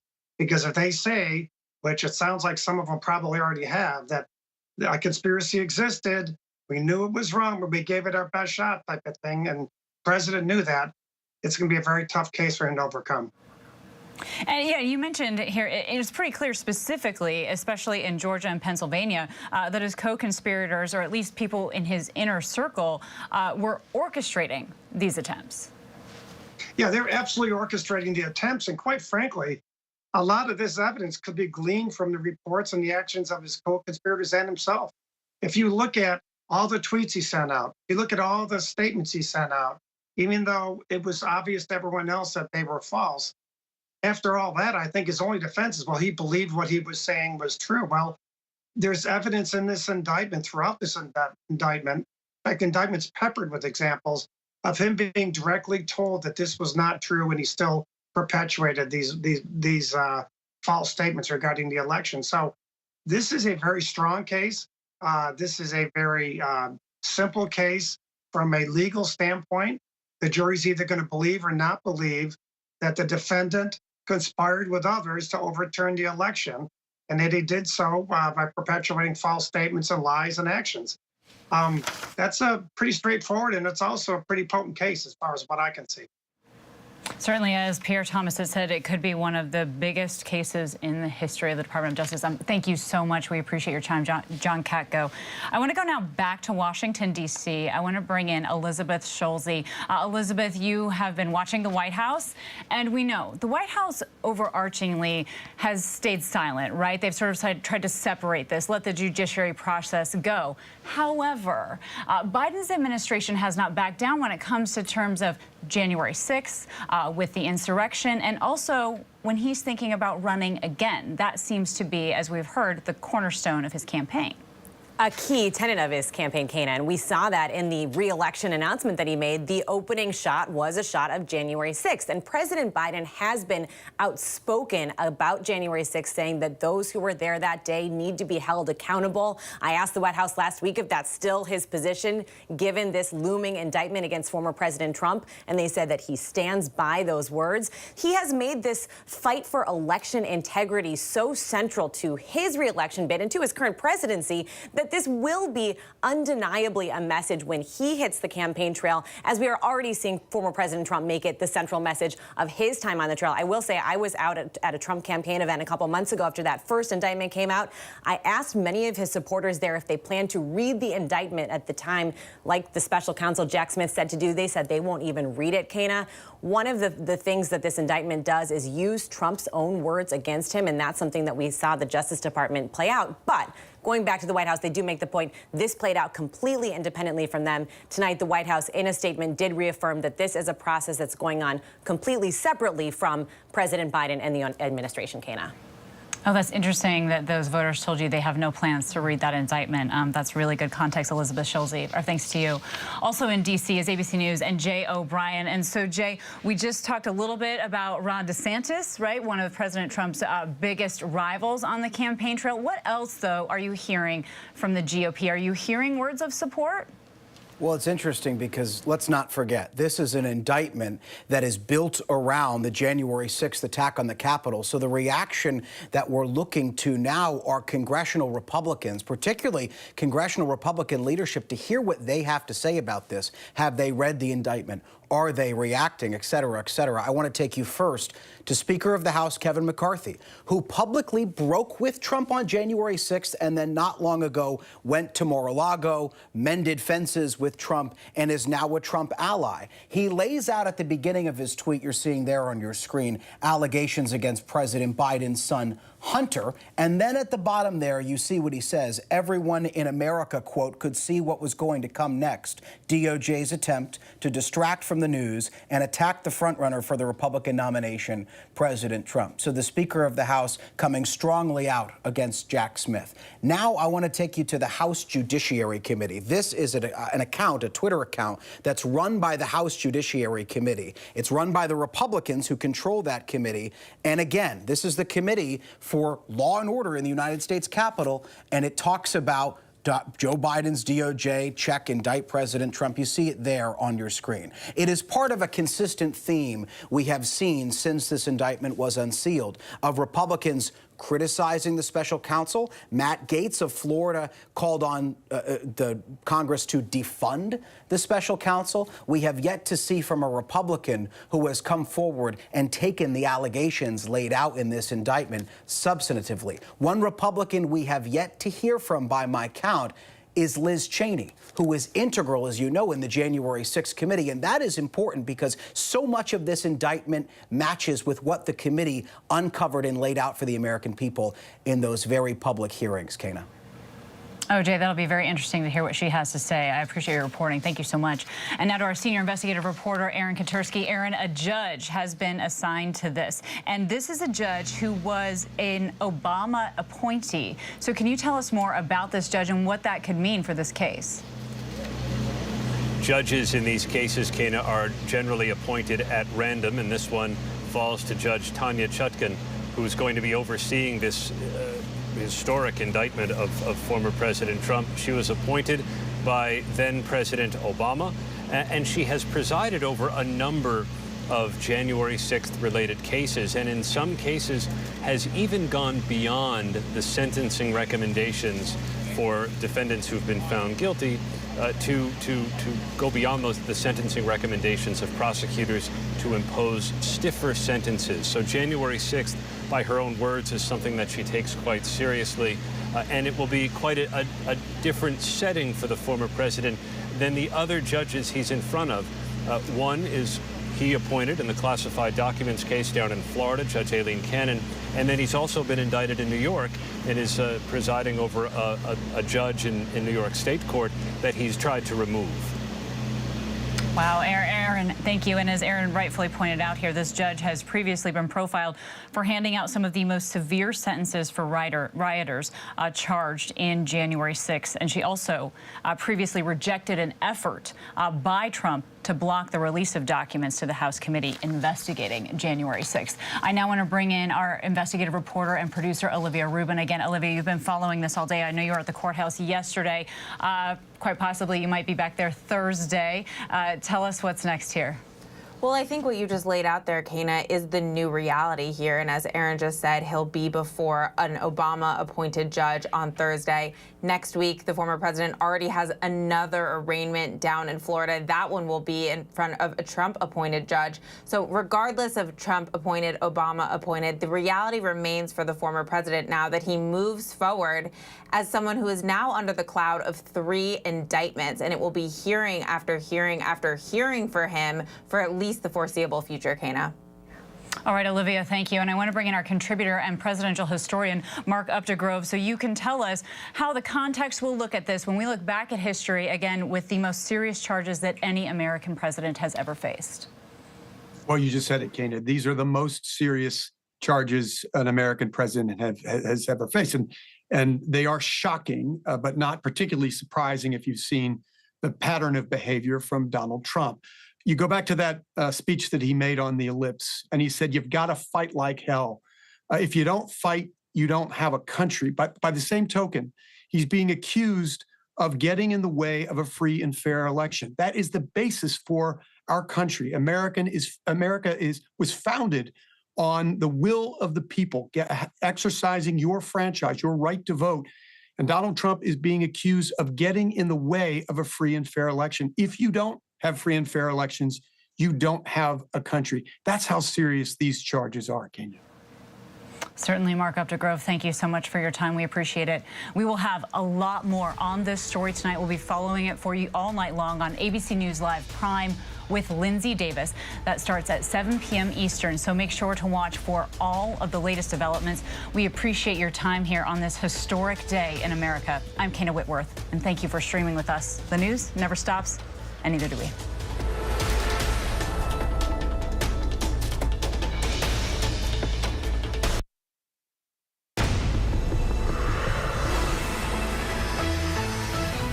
Tonight, the former president federally indicted.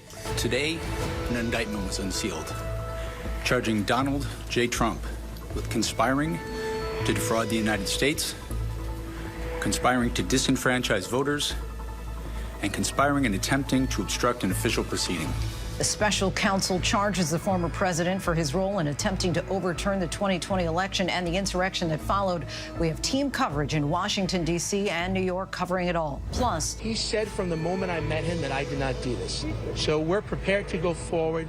We will defend this case in a court of law, and we will go to trial on this case. The suspected serial killer behind the Gilgo murders in court, what we're learning about the man at the center of the case, and the large amount of data recovered by prosecutors. And long cross, headed down. It is a make-or-break moment for Team USA on the world stage after a disappointing match. Do they have what it takes to keep their World Cup dreams alive? We're in New Zealand to find out. Good evening, everyone. I'm Lindsay Davis. Thanks so much for streaming with us. We begin with yet another striking moment in American history.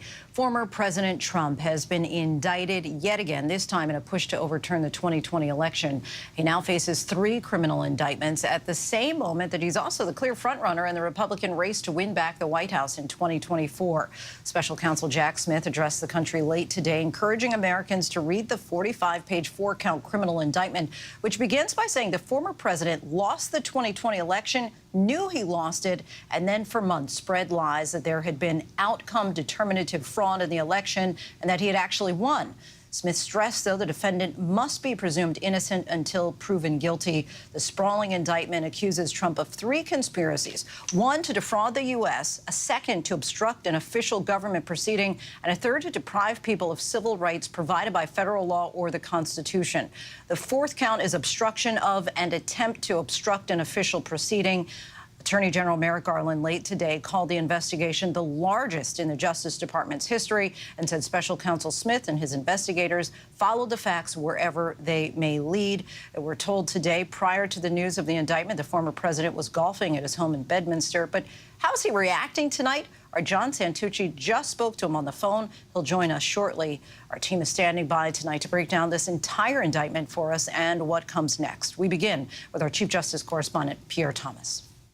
Tonight, Donald Trump, former president of the United States, indicted for allegedly trying to subvert democracy and overturn the will of American voters in the 2020 election because he was determined to remain in power. Today, an indictment was unsealed, charging Donald J. Trump with conspiring to defraud the United States, conspiring to disenfranchise voters, and conspiring and attempting to obstruct an official proceeding. Trump informed of the sweeping indictment just before it was unsealed. The charges outlined in the sweeping indictment. Prosecutors say Trump spread lies that there had been outcome-determinative fraud in the election and that he had actually won. These claims were false, and the defendant knew they were false. Still, they say Trump worked to create an intense national atmosphere of mistrust and anger and erode public faith in the administration of the election. The indictment going methodically, state by state, accusing Trump and his unnamed co-conspirators of creating fraudulent slates of electors in 7 states, of trying to compel the Justice Department to sham election crime investigations, of pressuring Vice President Mike Pence to reject legitimate electoral votes on January 6th, and ultimately sending his supporters to the Capitol to obstruct the certification proceeding and exert pressure on the vice president. We're going to walk down to the Capitol and we fight. We fight like hell. And if you don't fight like hell, you're not going to have a country anymore. Smith's indictment documenting dozens of Trump's alleged lies and the pressure he put on Republican state officials.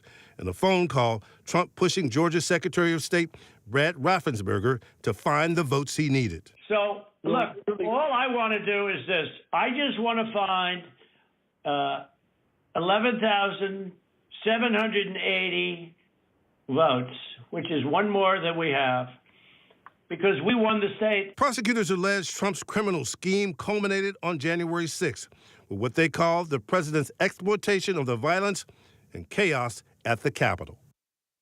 Our Chief Justice correspondent Pierre Thomas joins us now. Pierre, just big picture this for us. How serious are these charges being brought by the special counsel? This is perhaps the biggest case in the history of the Justice Department.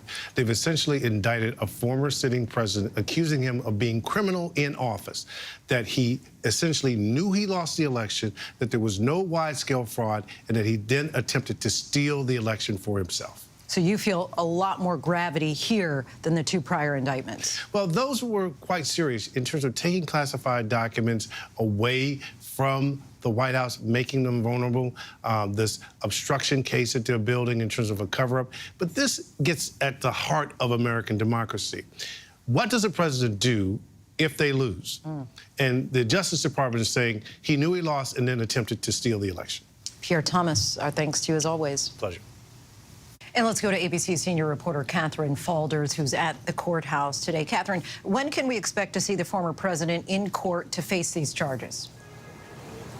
Now, the former president has been summoned to appear at this courthouse Thursday, this coming Thursday, at 4 p.m. Eastern. He will be right here behind me. It's possible that he could remain completely out of view. This is a federal courthouse, so there are no cameras allowed. There's garages where he can go underground and get into many of these courtrooms without being seen at all. But we are expecting him to be here 4 p.m. on Thursday, Eastern time, this Thursday. He will be appearing, we're told, at least expected to appear, with 2 of his attorneys, Todd Blanche and John Lauro, who has just been brought on to lead the January 6th investigation for the Trump legal team. So Thursday at 4 p.m. The question is, will he be processed? How will that work? All of this is still being sorted out among conversations between Trump's legal team and, of course, Jack Smith's team. He was processed, fingerprinted, I should say. The last indictment in Florida in the Mar-a-Lago case, we're expecting that same system to play out at this courthouse behind me.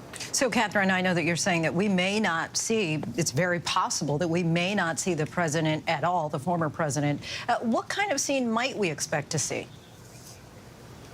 Right. It's possible that we might not see him on camera, for example, given that there are no cameras in the courtroom. Of course, we can observe and be in the courtroom and see him in there. There, I'm sure, will be sketches released. But we expect a similar scene to what we saw in Miami, given that this is federal court. So he can pull in here, enter the courthouse through a garage. It's expected that that's what he will do. There's ability to process in this courthouse, in the basement of the courthouse. So if he is to get fingerprinted, that's likely where it will will take place. After that, surely he will go up to the courtroom where he is set to appear. It's unclear if we'll see him in any hallways. There will be lots of security around this courthouse the day he appears. They've typically, these courthouses, been canceling all court activity for the day. So we expect that to happen here, too.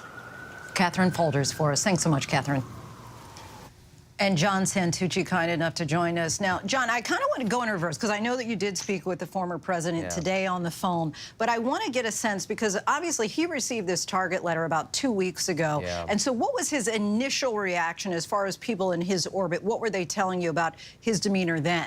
Well, his demeanor then, so I'll take that trip with you, Lindsay. We'll go back 2 weeks ago. His demeanor then was shock. He could not believe that this was the case because attorneys and advisors had been telling him out of everything that was going on. And what I mean by that, Lindsay, as we've reported, you and I have had this conversation several times, there are 4 active investigations involving Trump and his allies. The Manhattan DA's probe, which we've already seen has happened. The documents case, which we have seen, plus a superseding indictment. This one being January 6th, another one from the special counsel. And then we are still waiting on a 4th case. That is the Fulton County, Georgia's investigation into Trump and his allies' efforts to overturn the election in that state. Now, out of all 4 of those, Lindsay, Team Trump's advisors were telling the former president that in regards to January 6th, that's the one you're probably not going to be included in. Don't worry about that one. So when that target letter was sent to Trump's lawyers late on a Sunday evening 2 weeks ago,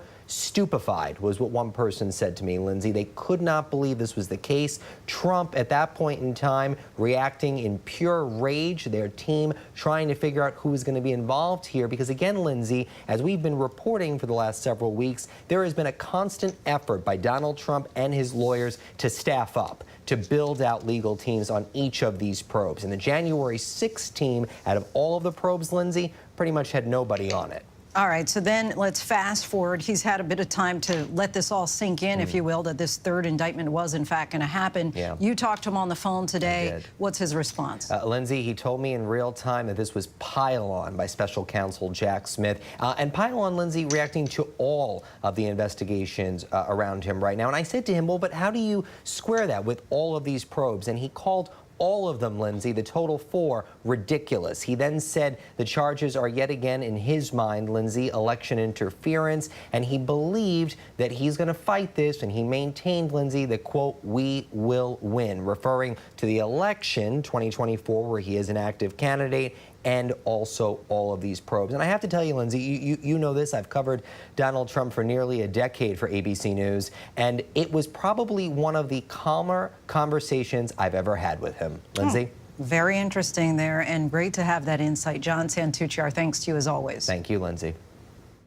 Let's bring in our chief Washington correspondent, Jonathan Karl. John, we've gotten a chance to go through this 45-page indictment. What strikes you? What stands out? The weight of it, the seriousness of it. We know Donald Trump is facing legal challenges everywhere. There's the New York Attorney General's, the District Attorney's case. There's the civil case from the New York Attorney General. There's the Georgia case, which we expect. There's the documents case. This, I think, is qualitatively different than all of them and weightier. He is being charged here with deprivation of rights. That's one of the counts. What does that mean? It means depriving American citizens of what right? Their right to have their vote count. You see chapter and verse how he tried to overturn an election that he knew he had lost. And not by challenging it in court the way losing candidates often do and have a right to do, but by going through a series of actions that Jack Smith alleges are plainly illegal. And we also heard from John Santucci, who got a chance to speak to the former president today. And, you know, he was saying that this is a pile-on, calling it ridiculous. Is it that easy just to kind of blow this off? I mean, absolutely not. You know, first of all, this, I want to take you back to a moment, a really important moment. It was February 13th of 2021. Donald Trump had just been acquitted by the U.S. Senate in the impeachment trial. Now, 7 Republicans had voted to find him guilty, which was, you know, a high watermark in all of American history for a president's party.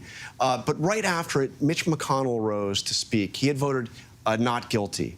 but he wanted to make it clear he didn't mean not guilty in a literal sense. And he said it was his view that he shouldn't be impeached because he was already out of office, but that the legal system, the criminal justice system, can and will hold him to account. That's finally happening 2.5 years later. All right. Many people didn't think that this day would come, and we'll see what ultimately comes out of it. But, John, we thank you so much for your coverage. And we are joined now by former GOP Congressman John Katko, now an ABC News contributor. Thanks so much for joining us. I just want to kind of start by digging in a little bit. Shortly after the preamble here in this indictment, it says that Donald J. Trump did knowingly combine, conspire, confederate, and agree with co-conspirators known and unknown to the grand jury to defraud the United States by using dishonesty, fraud, and deceit to impair, obstruct, and defeat the lawful federal government function.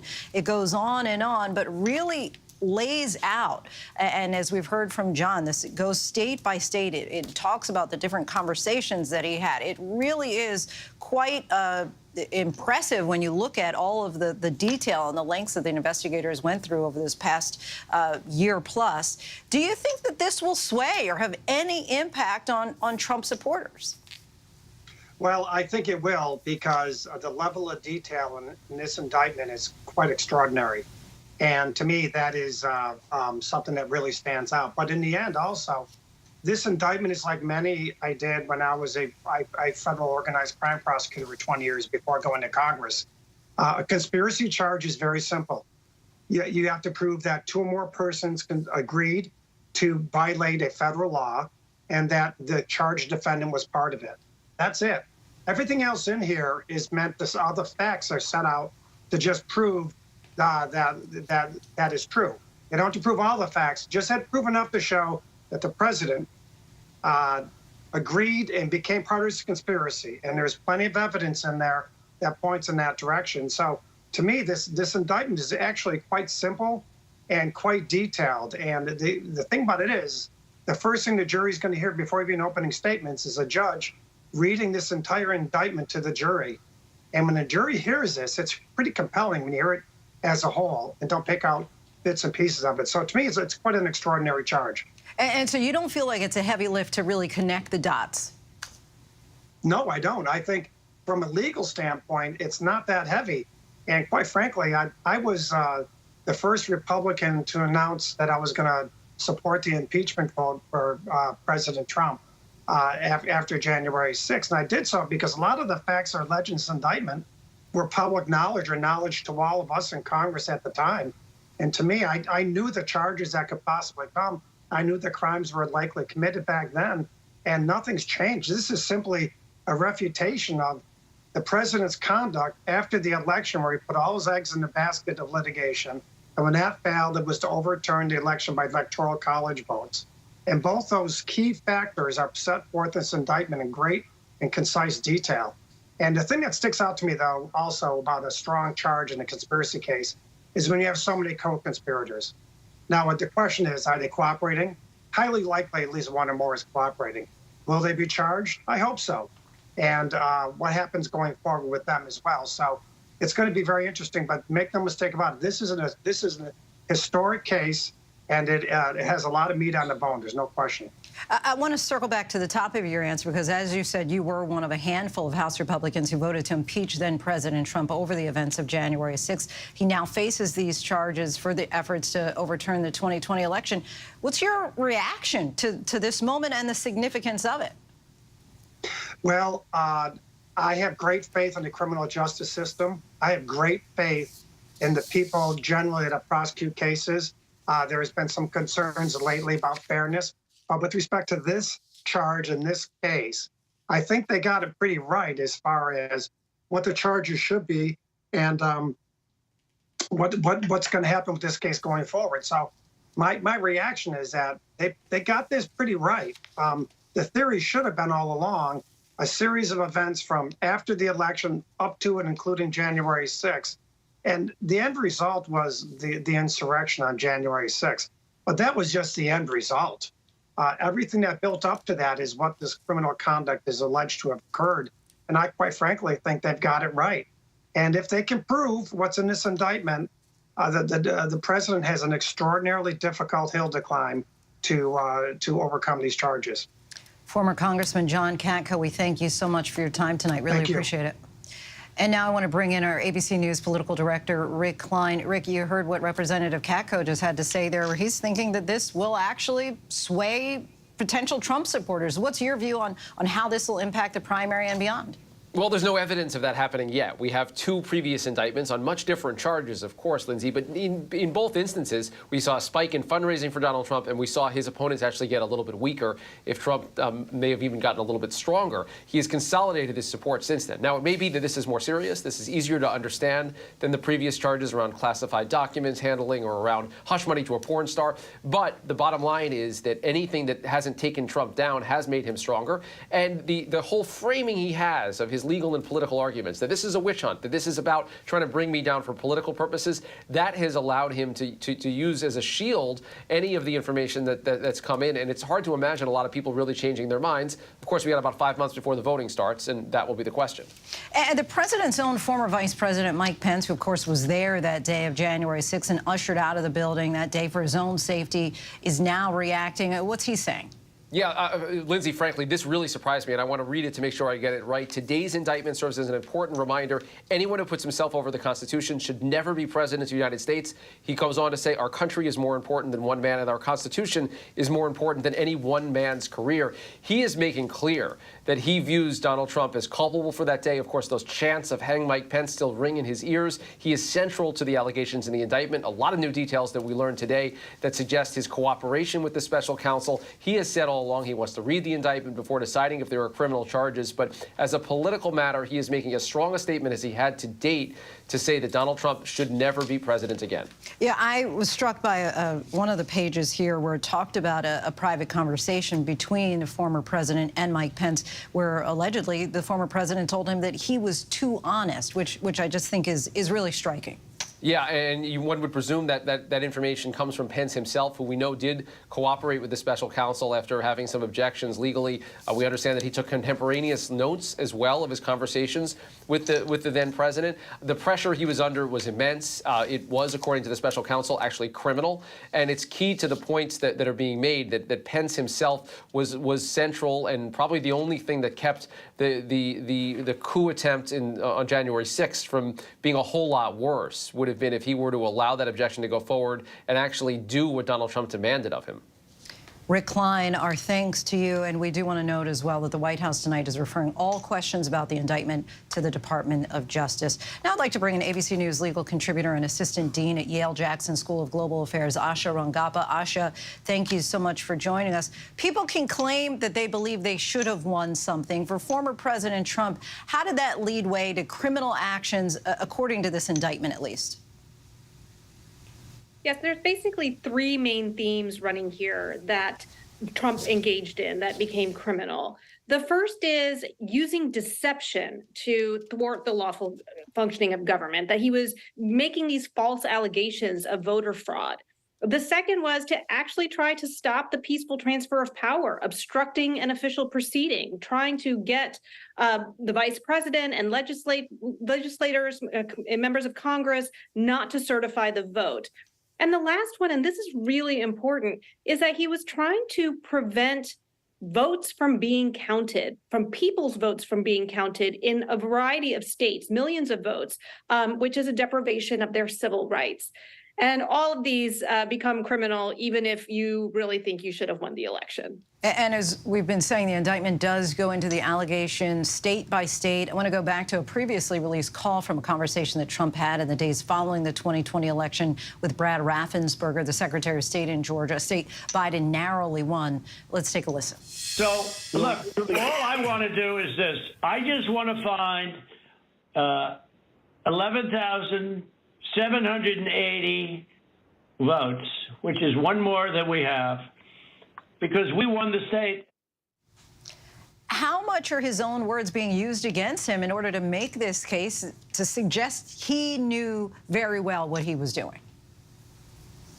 His words are being used in every part of this indictment, from the conversations and pressure that he was putting on state legislatures and the vice president to the tweets that he was putting out and the exhortations that he was making to the crowd in front of him. What's very extraordinary about this indictment is that it offers a very sweeping view of what led to January 6th and makes clear that the violence that unfolded that day was merely the muscle of a much bigger scheme that had gone on at the state level, weaponizing the Department of Justice, a lot of these different prongs that are coming together that culminate in the violence that day. And I think the special counsel did a very masterful job of piecing all of that together for the American people. There are 6 unnamed co-conspirators outlined throughout the indictment. And I'm curious, will we ever find out who they are? Well, Lindsay, I think that will depend on whether those people, and I suspect they know who they are, choose to cooperate with the special counsel. So right now, there might be a race to see who's going to flip first if they haven't already. Of course, if they don't, the statute of limitations won't expire for these crimes for another 2 years. And so the Department of Justice still has the option to bring charges against them, but they may have chosen not to include them here in order to avoid any type of unnecessary delay that might result from adding additional defendants. This keeps it kind of streamlined. And I think also in the public perception, only naming Trump here makes clear his culpability in the events that are laid out in this indictment. Asha Rangapo, so appreciate your insight. Thank you. Today's historic indictment may be the big story dominating headlines, but there's still much more to get to tonight on Prime, including an accused serial killer's appearance in court, what his wife is saying about her state of mind, and why their home is now badly damaged. But next, Russia is hit by a 4th drone strike in a little more than a week, why we could be seeing a new phase in the war with Ukraine.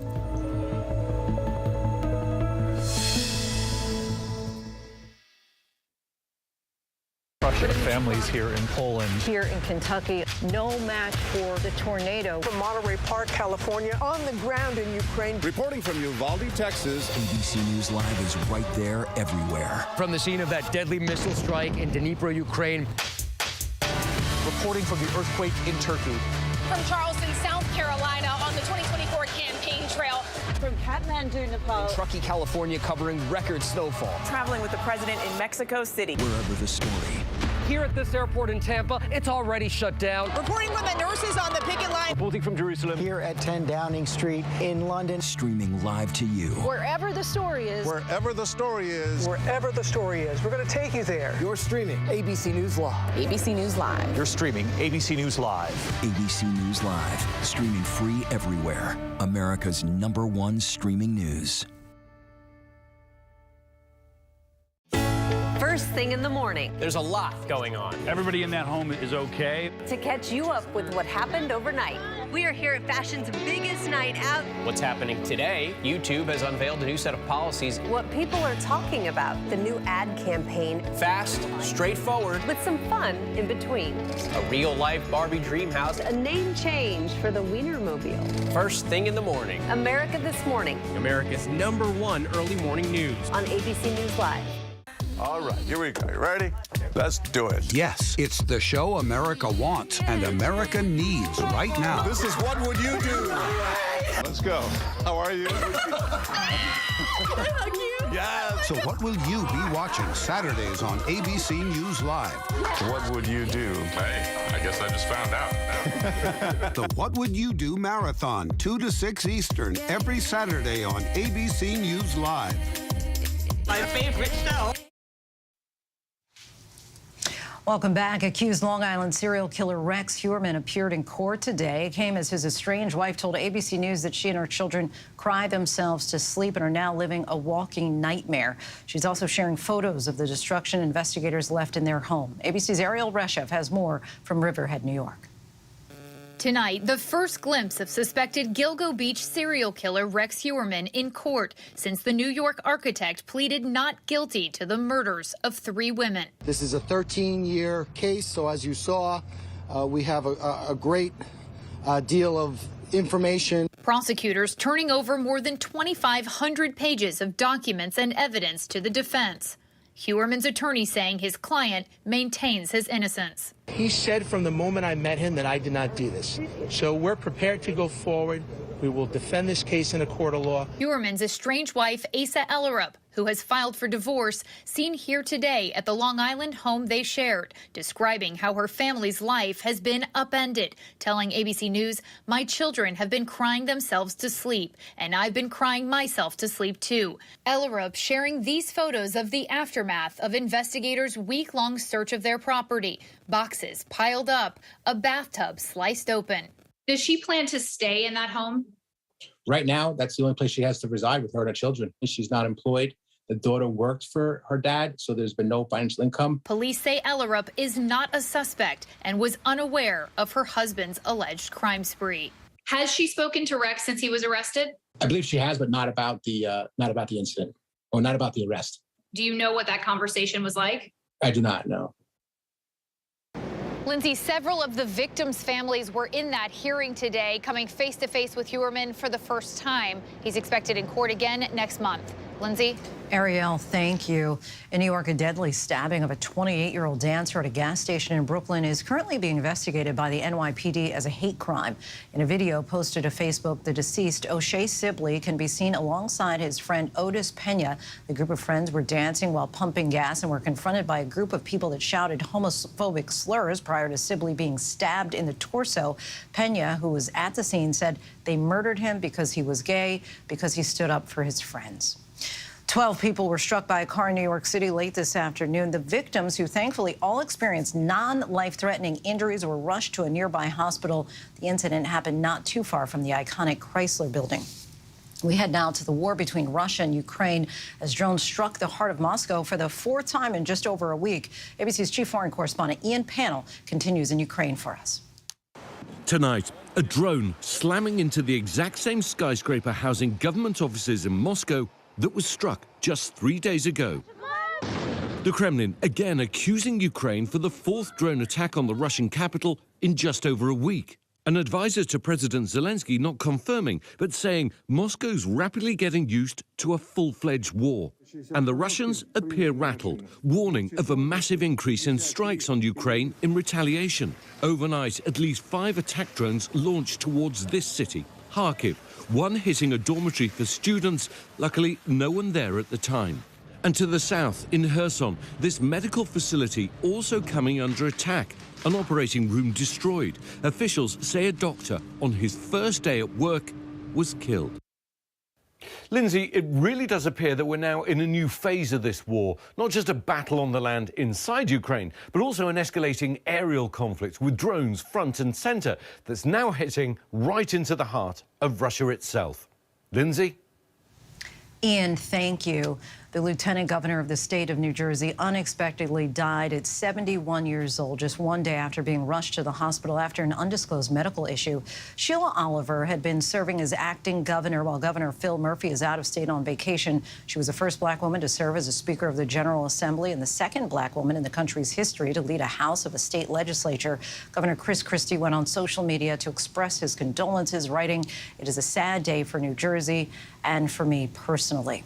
The vintage Apple computer that launched the now $3 trillion company is being sold at auction this August. The Apple One computer is signed by Apple company co-founder Steve Wozniak and has been fully restored to an operational state. About 200 of them were manufactured in Steve Jobs' garage in 1976 and 1977. The computer originally sold for about $666, and it is expected to sell for about $250,000 this August.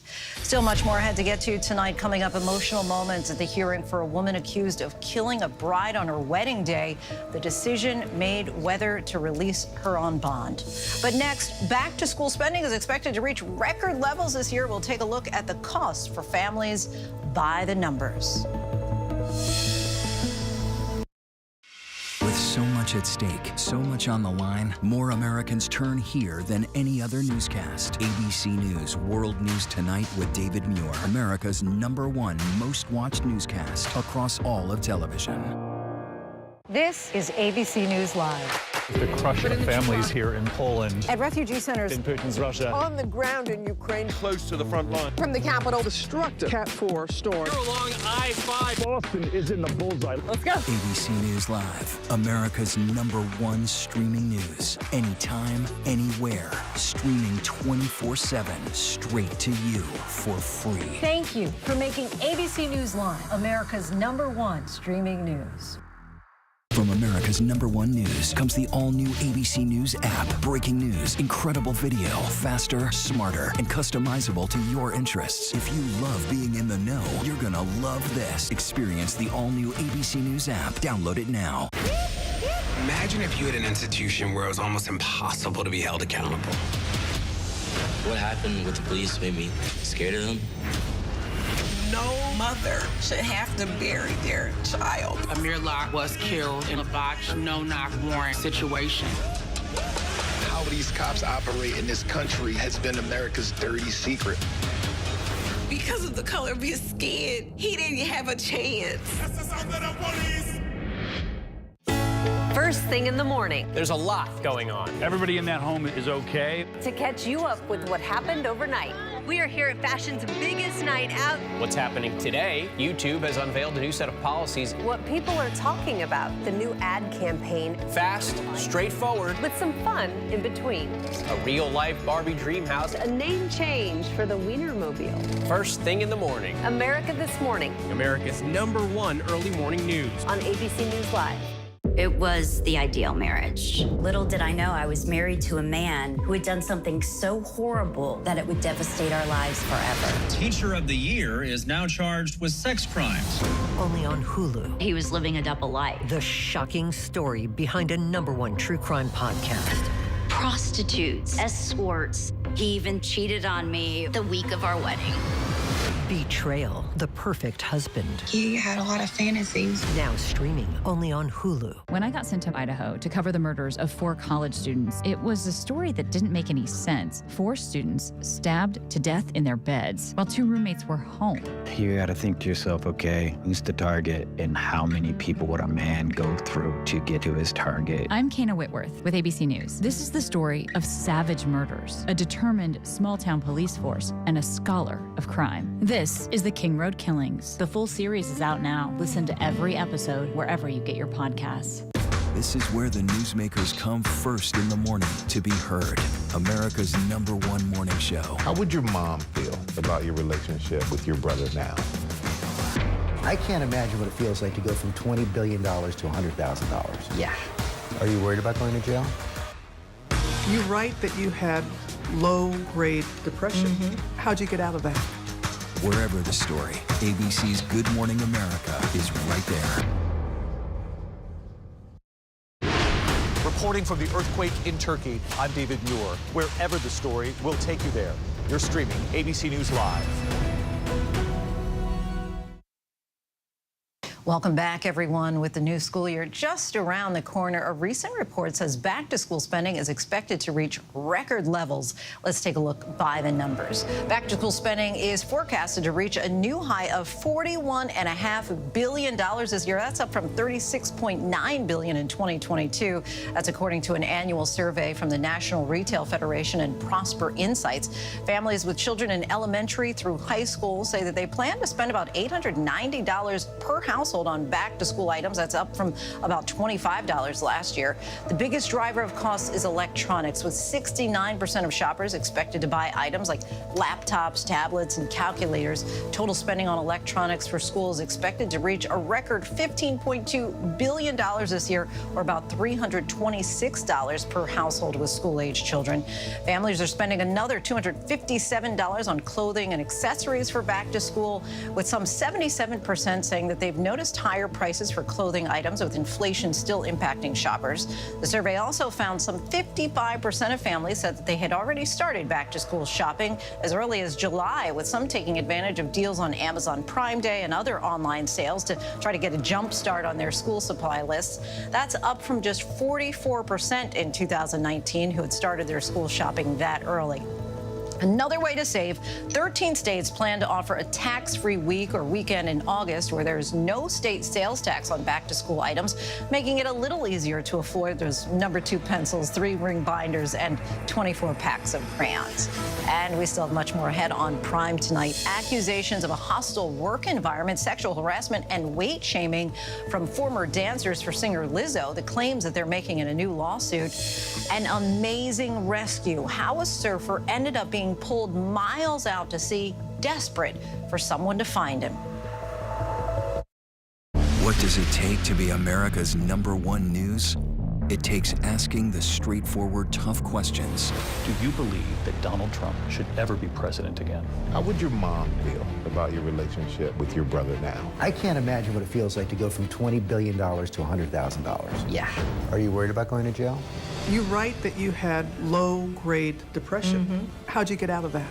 The news-making interviews. You said that there were 6 friends. One of them was sick. Yeah. Do you have future political aspirations?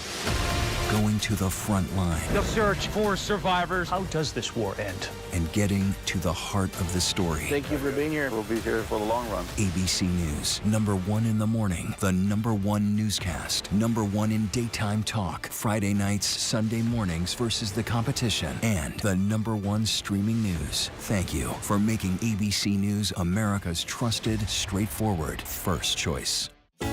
First thing in the morning. There's a lot going on. Everybody in that home is okay. To catch you up with what happened overnight. We are here at fashion's biggest night out. What's happening today? YouTube has unveiled a new set of policies. What people are talking about. The new ad campaign. Fast, straightforward. With some fun in between. A real-life Barbie dream house. A name change for the Wienermobile. First thing in the morning. America This Morning. America's #1 early morning news. On ABC News Live. This is ABC News Live. The crush of families here in Poland. At refugee centers. In Putin's Russia. On the ground in Ukraine. Close to the front line. From the capital. Destructive Cat 4 storm. You're along I-5. Boston is in the bullseye. Let's go. ABC News Live, America's #1 streaming news. Anytime, anywhere. Streaming 24/7, straight to you for free. Thank you for making ABC News Live America's #1 streaming news. When I got sent to Idaho to cover the murders of 4 college students, it was a story that didn't make any sense. 4 students stabbed to death in their beds while 2 roommates were home. You gotta think to yourself, okay, who's the target and how many people would a man go through to get to his target? I'm Kana Whitworth with ABC News. This is the story of savage murders, a determined small-town police force, and a scholar of crime. This is the King Road Killings. The full series is out now. Listen to every episode wherever you get your podcasts. Get ready, America, every Friday. The hottest trends, styles, and must-have. What's the right stuff to buy right now? I really love that. It's time to buy the right stuff. Yes! And save big time, too. The right stuff. Fridays on GMA. You're gonna love it. This is ABC News Live Prime. Thanks so much for streaming with us. Live reporting, breaking news, exclusives, award-winning, powerful, eye-opening. ABC News Live Prime with Lindsay Davis, streaming weeknights. All right, here we go. You ready? Let's do it. Yes, it's the show America wants and America needs right now. This is What Would You Do? Let's go. How are you? Yes. So what will you be watching Saturdays on ABC News Live? What would you do? Hey, I guess I just found out. The What Would You Do Marathon, 2 to 6 Eastern, every Saturday on ABC News Live. My favorite show. A woman is charged for a murder plot targeting her husband, a lawsuit against Lizzo, and the Mega Billions jackpot. These stories and much more in tonight's Rundown.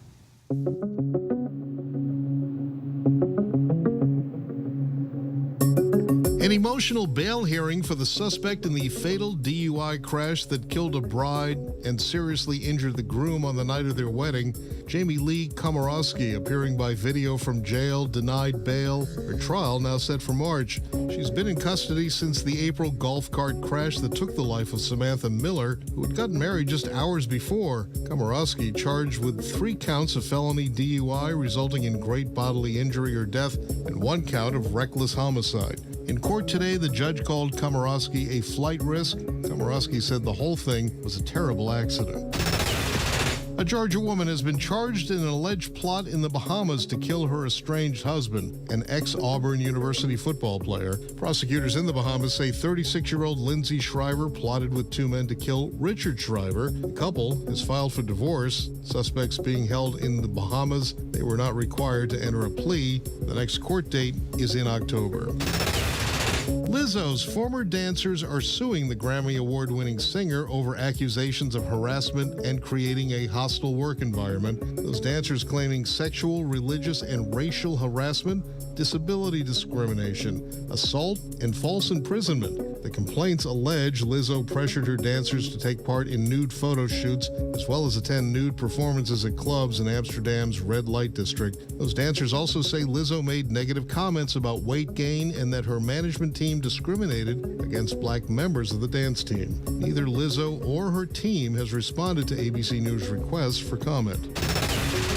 Retail pharmacy giant CVS is shedding 5,000 jobs. The cuts primarily affect corporate roles, scales back travel, and reduces its use of consultants. CVS says it will sharpen its focus on healthcare services. The cuts are not expected to impact customer service roles in stores, pharmacies, or clinics. Right now, we're right here. We pulled them out of the water out about here.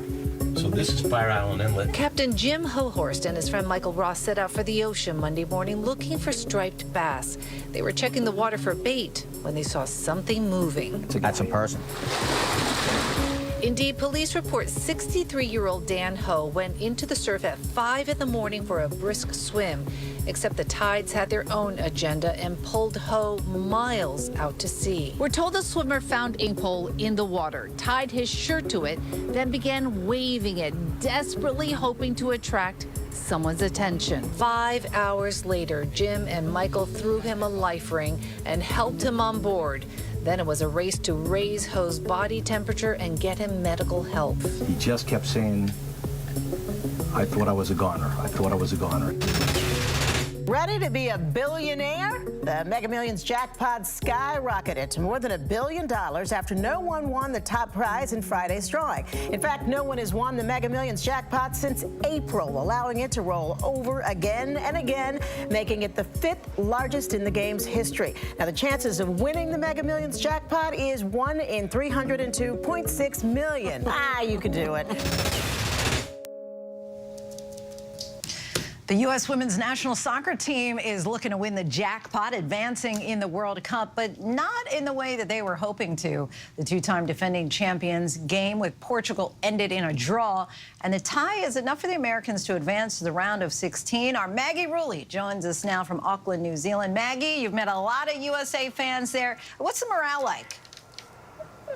Hey, Lindsay. Yeah, I have to say the morale is that game was not pretty, but it got the job done. We caught up with so many fans after the game, and when we were in that stadium, it was packed. It was a night game, but it was tense, and it was stressful.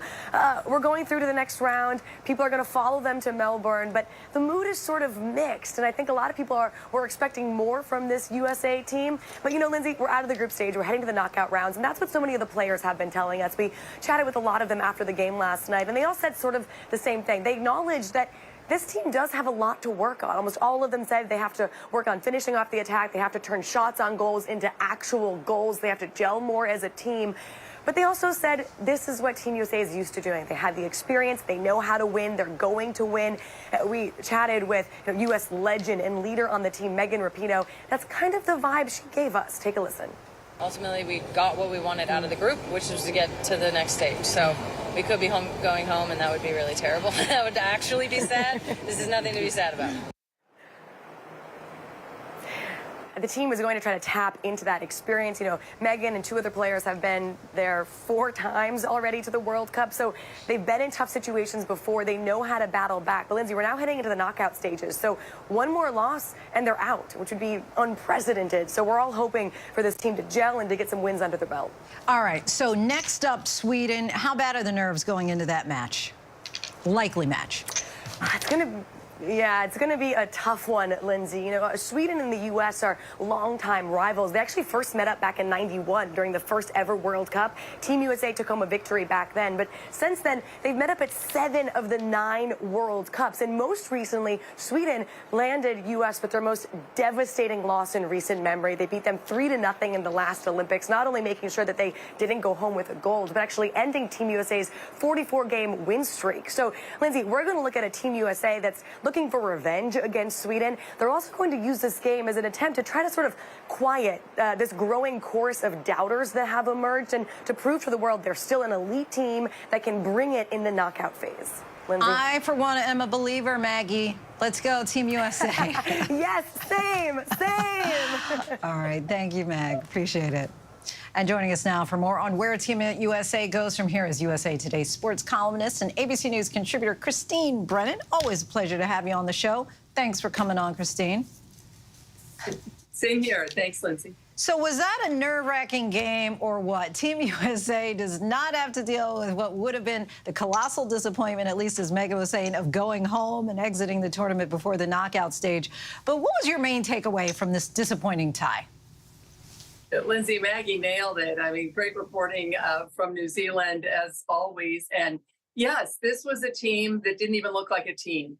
They looked disjointed. They weren't themselves. They weren't passing the ball properly. It was as if there were 11 athletes out there playing some individual game. And it was stunning to see because we're so used to the U.S. winning, as of course you both just said. So, the reality is that, of course, Portugal played well, and they certainly punched above their weight. And what a lovely start for them. And we know the world is getting better, in large part because the United States has been leading the way, the role models for several generations now for the world athletes, and they've looked to the U.S. and now they think they can beat the U.S. And so I think a lot of people are very concerned, rightly so. Where was the energy? Where was the mojo? Where was the teamwork? Where was everything that we're used to about this U.S. Women's World Cup team? On the other hand, as of course Maggie said, they've gone through. They will be playing. They're not going home. And that by itself, of course, is the biggest plus of all. So, Christine, put us in the mindset of you in the 91st minute when you had that ball doink off of the post for Portugal. What went through your mind? Of course, getting up at 3 in the morning is not something that I do often as a sports journalist. I think many of us don't do that. But, of course, it was so important to be watching. So now it's almost, 5 in the morning. And, yes, it looked like that was going in. And if that had gone in, Portugal would have won the game because, to your point, it was in stoppage time. There were only a few minutes left, and there just didn't seem to be any way the United States would be able to answer. So if that had occurred, it would have been the biggest upset in the history of women's soccer. And you could actually make a case, Lindsay, it might have been the biggest upset in soccer, period, certainly U.S. soccer, men's or women's. That's how big a deal it would have been. Obviously, for the U.S., great news. It hit the crossbar. Clearly, the crossbar was the most valuable player of the game for the U.S. Hits the crossbar. Portugal is devastated. Just absolutely emotional wrecks because they thought they had it. And the U.S. is thrilled. And, there's a lot of luck that's involved in sports, as you know well, as a sports fan. There's also a lot of luck in the game of soccer, and the U.S. got the big break that it needed there. Better to be lucky than good, right, Christine? Exactly. Thank you very much for coming on. Appreciate it. My pleasure. Thank you. He is a two-time Top Chef winner, just taking the crown in a global competition against other past contestants. Budalo says that his love for culture and cuisine started back in his childhood. I spoke to the Top Chef World All-Stars winner about starting in his parents' restaurant, the inspirations behind his dishes, and the big step he's about to take. The chef who had our favorite dish of the day really celebrated steaming, and that chef was Buddha. Oh. Congratulations, Buddha. Right off the top, people say you're a food snob, but you say that's not true, and there's a lot more to the backstory than that. How do you defy that label? So it depends on your definition of food snob. I don't think I am. Look, my wife at the start didn't like me because I seem to have like a know-it-all sort of feel to me. But I mean, I'm just very passionate about what I do. And if I know something, I'll say it. It's my field. I'm passionate about cooking, and I've loved cooking for such a long time. So if I really come off like a kind of like a know-it-all, it's because I really want to engage in a conversation about food because I'm really passionate about it. What do you credit with your success as far as, you know, it's not just that you won Top Chef among the basic top chefs, but you won Top Chefs among the world's best top chefs. As an executive chef nowadays, I've spent most of my career actually just working for people, and those people were pushing me and teaching me, and that's why when I came to Top Chef, it found another avenue to bring out this sort of out of comfort zone experience where I was constantly pushing myself and learning more dishes and more about myself and the cooking that I can do. I think you were 12 when you started working in your parents' kitchen, right, in the restaurant. Was it just a job at that point, or did you realize already you had a love affair with food? I was in love from the moment that I started doing it. I started off as a server, actually, at 9 years old, because, you know, as I think most children growing up in a Chinese restaurant, they find out that their parents are working more in the restaurant, and you don't get that time. So I was like, hey, I don't want to stay at home on the weekends. I want to go do something. And I was running like little plates of food maybe 3 or 4 times a night and then watching cartoons in the back. But then all of a sudden, I just really loved the reaction of someone going, wow, and enjoying the meal. And I was like, I really love that feeling. And then I just wanted to be in a career where I can constantly do that. And I think with my food, I don't just only cook just to feed people, but just to make sure that they have an experience and make sure that they feel that sort of wow that I got when I was 9 years old. And talk to us about the culture that's in your cuisine. Grew up in Australia, worked in your parents' Chinese restaurant, lived all over the world. I feel like I don't really constrict myself to a certain cuisine. I find so much interest in the world, and you know, I love going to travel to Thailand, Italy, France, and learn about their culture and food, because I feel like there's so much that you can learn about the history when you eat a dish, when you sit down with someone and learn how to cook it. That is years and generations of culture, and I really, really love being a part of that. Top Chef, people keep coming back season after season. What do you think it is that keeps people so interested? First of all, it's not done in a studio, so it is going from place to place, and you're exploring the culture and you're learning a lot through the cooking. And I think that's what's so beautiful about Top Chef and why people keep watching it. Buddha, technically the fish was cooked beautifully. There was a lot of variety, both in flavor and in texture. Thank you. It's been announced that after 19 seasons, Padma's not coming back. Your reaction to that? I found out just as soon as everyone else did on social media. I was sitting next to my wife, and my jaw dropped for probably about 2 minutes, and she kind of went, "What's happening?" But yeah, it was a shock, and at that point, I already knew that I have won, and so having that knowledge of the announcements coming in a couple of weeks, and knowing that it's the last time Padma's going to crown someone Top Chef, it felt like, you know, that win was just so much more. And her replacement chef, you have a lot of respect for.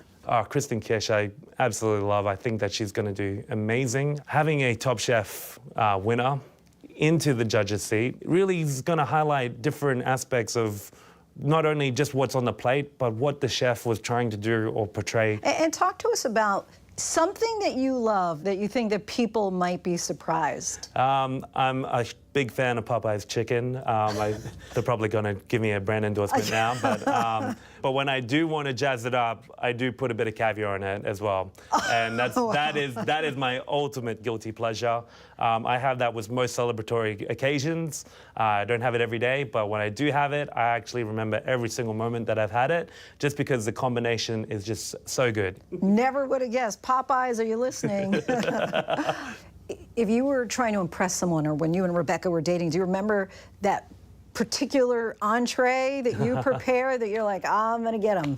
One of my favorite things to cook is a Wellington. I just think that there's so many levels of how you can cook it, and to the perfection of the crust, to the patterns, to, you know, you've got so many levels of it. And I think that I continue to push myself to try and understand the science between it. That is textbook fact that the fish is levitating in the middle of that, it is stunning. It's like a picture. It's a piece of art. Speaking of the oven, your wife, who's a pastry chef, has 2 buns in the oven, right? Your reaction to that news? Oh, it was crazy. So first of all, my wife's a pastry sous chef at 11 Madison Park. And when we found out that she was pregnant, we looked at the ultrasound and we're like, okay, there's a baby, like, congratulations. And then boom, another one came out into the ultrasound, and I almost fell off my chair. She couldn't fall off hers, but it was crazy just to see that. We're very, very lucky. What's next for you? Can't wait for the twins to come out and be a father, and obviously open up some restaurants and just continue doing what I love. The entire series of Top Chef, including its Top Chef World All-Star season, is available to stream on Peacock. And that is our show for this hour. I'm Lindsay Davis. Stay tuned to ABC News Live for more context and analysis of the day's top stories. Thanks so much for streaming with us.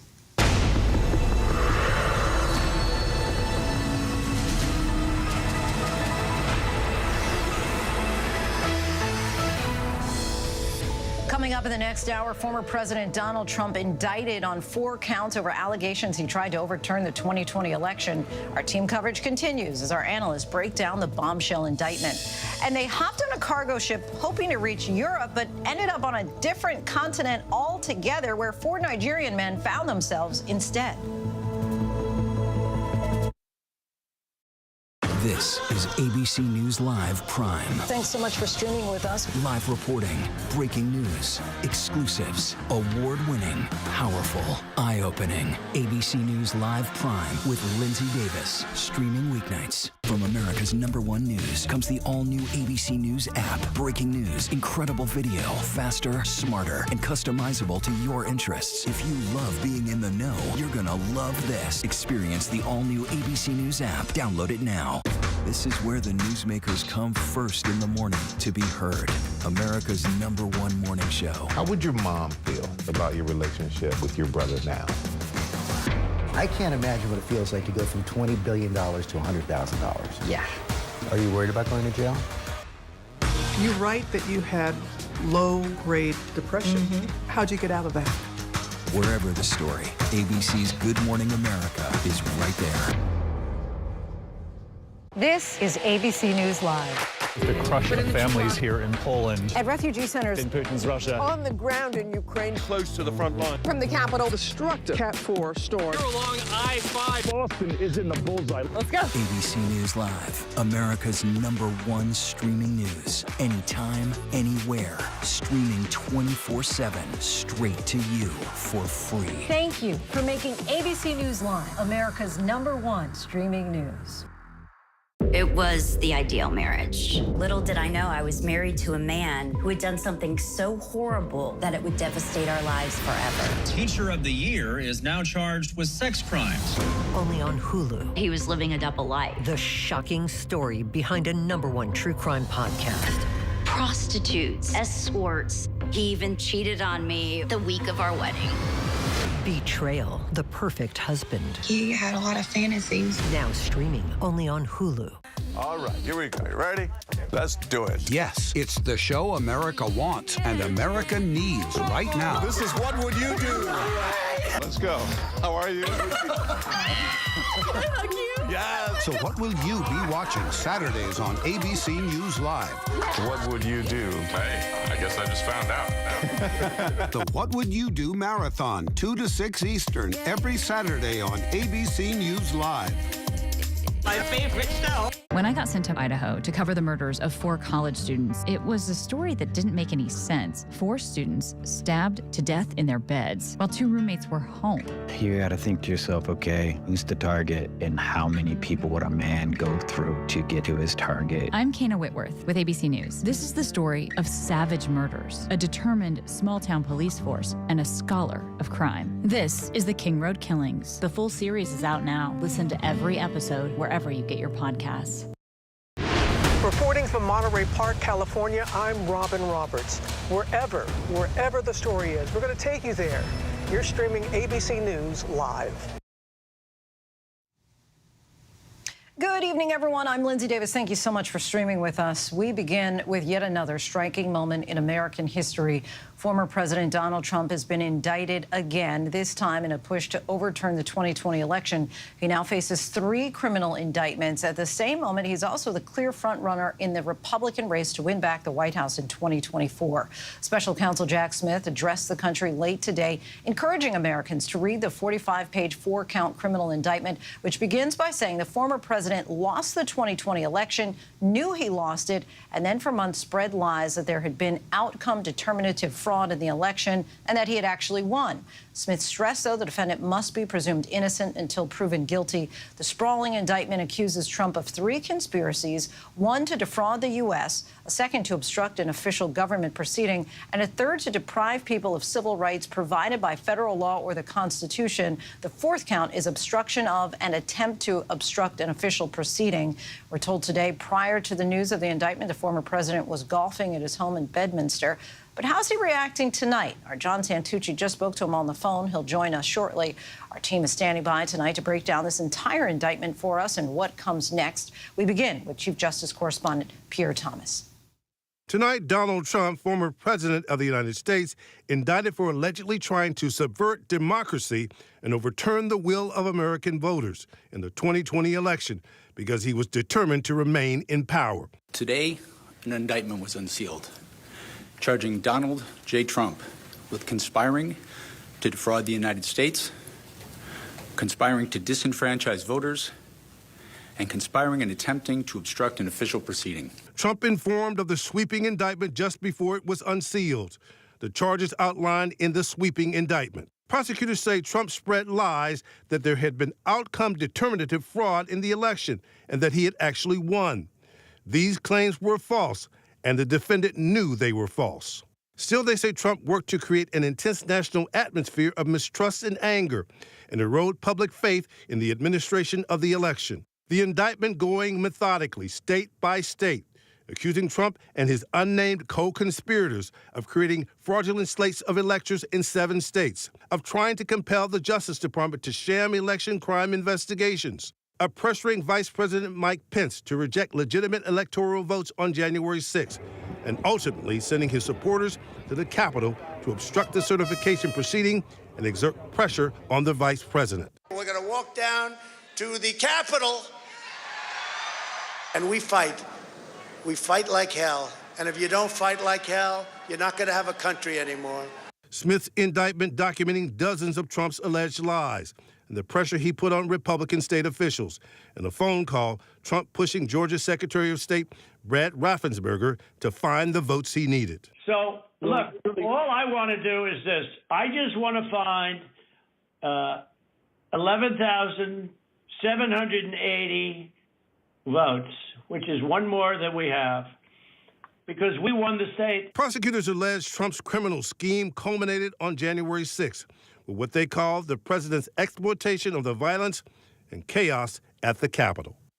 Our Chief Justice correspondent Pierre Thomas joins us now. Pierre, just big picture this for us. How serious are these charges being brought by the special counsel? This is perhaps the biggest case in the history of the Justice Department. They've essentially indicted a former sitting president, accusing him of being criminal in office, that he essentially knew he lost the election, that there was no wide-scale fraud, and that he then attempted to steal the election for himself. So you feel a lot more gravity here than the 2 prior indictments? Well, those were quite serious in terms of taking classified documents away from the White House, making them vulnerable, this obstruction case that they're building in terms of a cover-up. But this gets at the heart of American democracy. What does a president do if they lose? And the Justice Department is saying he knew he lost and then attempted to steal the election. Pierre Thomas, our thanks to you as always. Pleasure.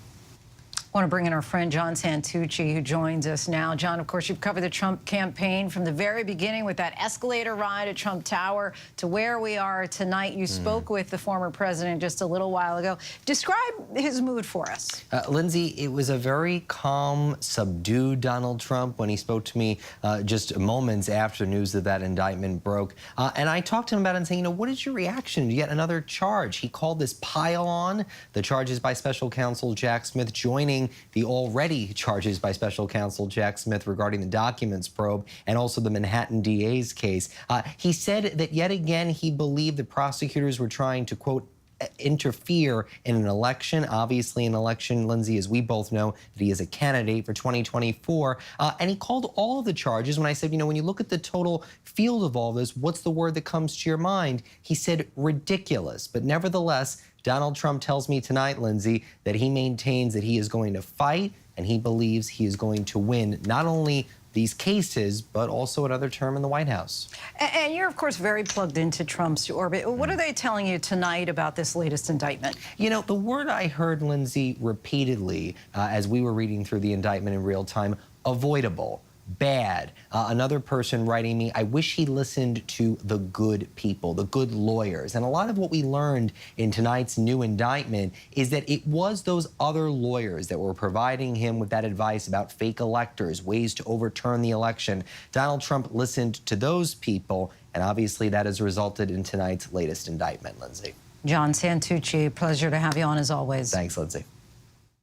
Let's bring in our chief Washington correspondent, Jonathan Karl. John, we've gotten a chance to go through this 45-page indictment. What strikes you? What stands out?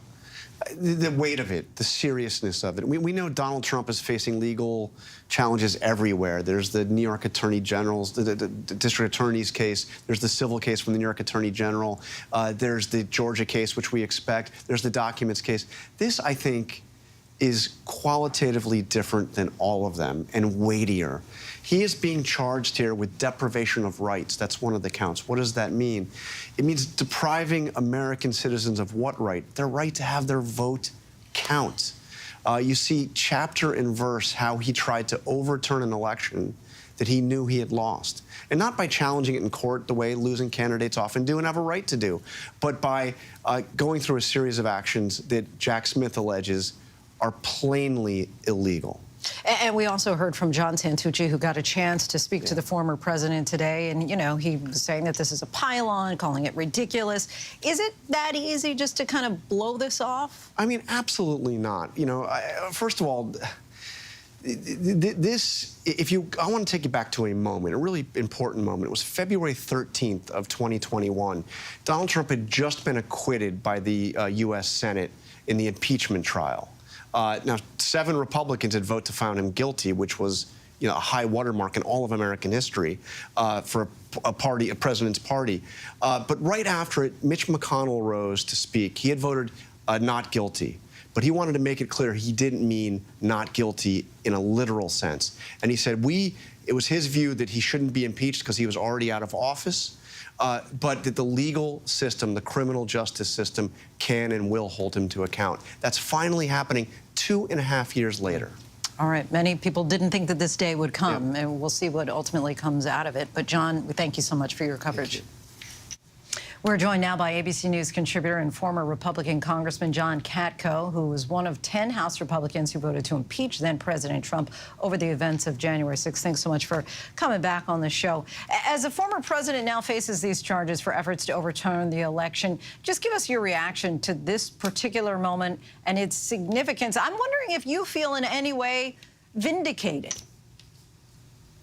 Well, this is not unexpected, and what I think is really interesting is the facts and circumstances set out in the indictment are really, much of it was known to the public in some way, shape, or form, at least anecdotally, way back when this all was unfolding after about January 6th. So those facts are what formed the basis for votes like mine, for Republicans to stand up and do what I believe was the right thing to do under the circumstances. And what this indictment is, it's very simple in that it's a conspiracy. Conspiracy is 2 or more persons joined together for a criminal idea, and this is to overturn the election results, and that the president was part of it. That's the standard of proof. Everything else in this indictment is a factual recitation of Trump's involvement, and it's also gutting a lot of his possible defenses because he's saying, I really believe this, I was being told this. There's chapter and verse, as one of my colleagues just noted, of instances where he is being told it's not true, and he still plows on. So to me, this is a very potent indictment, and it's a very simple indictment in some respects, and it's extraordinary given the fact that it's a former president of the United States of America. You were in Congress when this effort to bring fake electors to Washington took place. What strikes you the most from these charges as far as what's outlined with Trump's involvement in that effort? Well, to me, what strikes me most is that they're probably well-placed and well-deserved. I have no animus. I thought the president in 2016 was a very different person than he was in 2020. And a lot changed. And not accepting election results is simply un-American. And the facts are there. The charges are there. And he's going to have a tough time, in my opinion, based on my 20 years of prosecuting cases like these as a federal prosecutor before Congress. He's going to have a tough time convincing 12 people in the jury box that he wasn't part of this conspiracy. Prior to this indictment, a new poll from the New York Times and Siena College showed Trump's continuing political power. Just you can see it on your screen there. He leads the GOP 2024 field with 54% support. His next closest challenger, Ron DeSantis, is at 17%. The rest of the field all at 3% or lower. Can you see primary voters standing by him still in the months ahead as they head to the polls? Highly likely that his core will, but his core is going to be continually smaller. And I'll remind you that in 2015, I believe there's a certain Donald Trump who was in the single digits at this time in the election cycle. So you don't know. There's a lot of road between now and when people start actually casting their votes. And what they're thinking now generally as opposed to what they're thinking when it comes time to cast your vote, it could be two different things. And a lot can change between now and then, but make no mistake about it. The former president has a commanding lead. But that lead, in my opinion, and I think political history will back me up, is not insurmountable. And so really quickly, in the last seconds we have before we have to let you go, you think that it's very possible that he may not be the nominee? I'm not saying it's not possible. It wouldn't shock me. There's a lot of great candidates out there that are starting to get some traction. And as more and more people take a look at this indictment and read it, I think that they might start changing their mind. And once that happens, it could have a cascading effect. Former Congressman. So stay tuned. We certainly will be doing that. Former Congressman John Katko, thank you so much for your time. I appreciate it. Thank you. So much more to get to tonight coming up as the man accused of being a serial killer appears in court. His wife is revealing details about her life since the arrest and the state of their home. But next, new details on the case against internet personality Andrew Tate, the decision he's trying to appeal in a Romanian court. Whenever news breaks. The crushing families here in Poland. Here in Kentucky, no match for the tornado. From Monterey Park, California, on the ground in Ukraine. Reporting from Uvalde, Texas. ABC News Live is right there everywhere. From the scene of that deadly missile strike in Dnipro, Ukraine. Reporting from the earthquake in Turkey. From Charleston, South Carolina, on the 2024 campaign trail. From Kathmandu, Nepal. In Truckee, California, covering record snowfall. Traveling with the president in Mexico City. Wherever the story. Here at this airport in Tampa, it's already shut down. Reporting from the nurses on the picket line. Reporting from Jerusalem. Here at 10 Downing Street in London. Streaming live to you. Wherever the story is. Wherever the story is. Wherever the story is. We're going to take you there. You're streaming ABC News Live. ABC News Live. You're streaming ABC News Live. ABC News Live. Streaming free everywhere. America's #1 streaming news.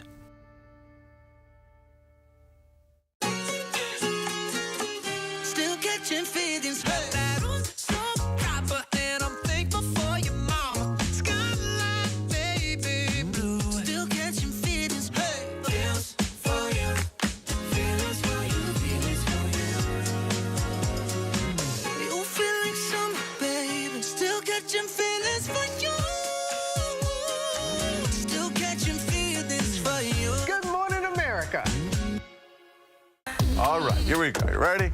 Let's do it. Yes, it's the show America wants and America needs right now. This is What Would You Do?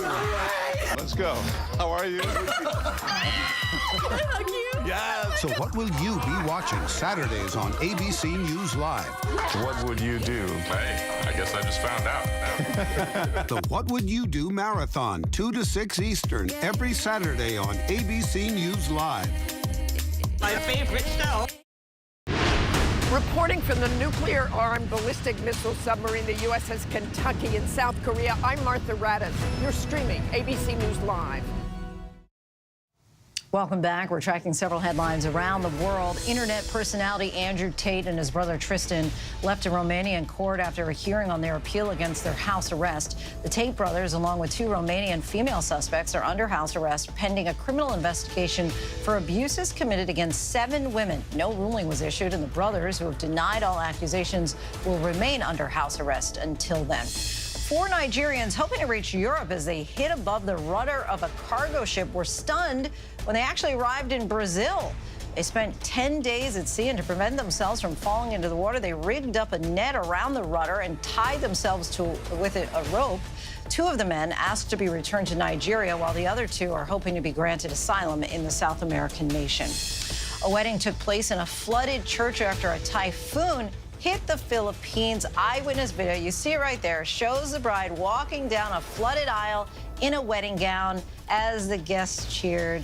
Where there is a will, there is a way. She was determined she was getting married there. Accused Long Island serial killer Rex Heuermann appeared in court today. It came as his estranged wife told ABC News that she and her children cry themselves to sleep and are now living a walking nightmare. She's also sharing photos of the destruction investigators left in their home. ABC's Ariel Reshef has more from Riverhead, New York. Tonight, the first glimpse of suspected Gilgo Beach serial killer Rex Heuermann in court since the New York architect pleaded not guilty to the murders of 3 women. This is a 13-year case, so as you saw, we have a great deal of information. Prosecutors turning over more than 2,500 pages of documents and evidence to the defense. Heuermann's attorney saying his client maintains his innocence. He said from the moment I met him that I did not do this. So we're prepared to go forward.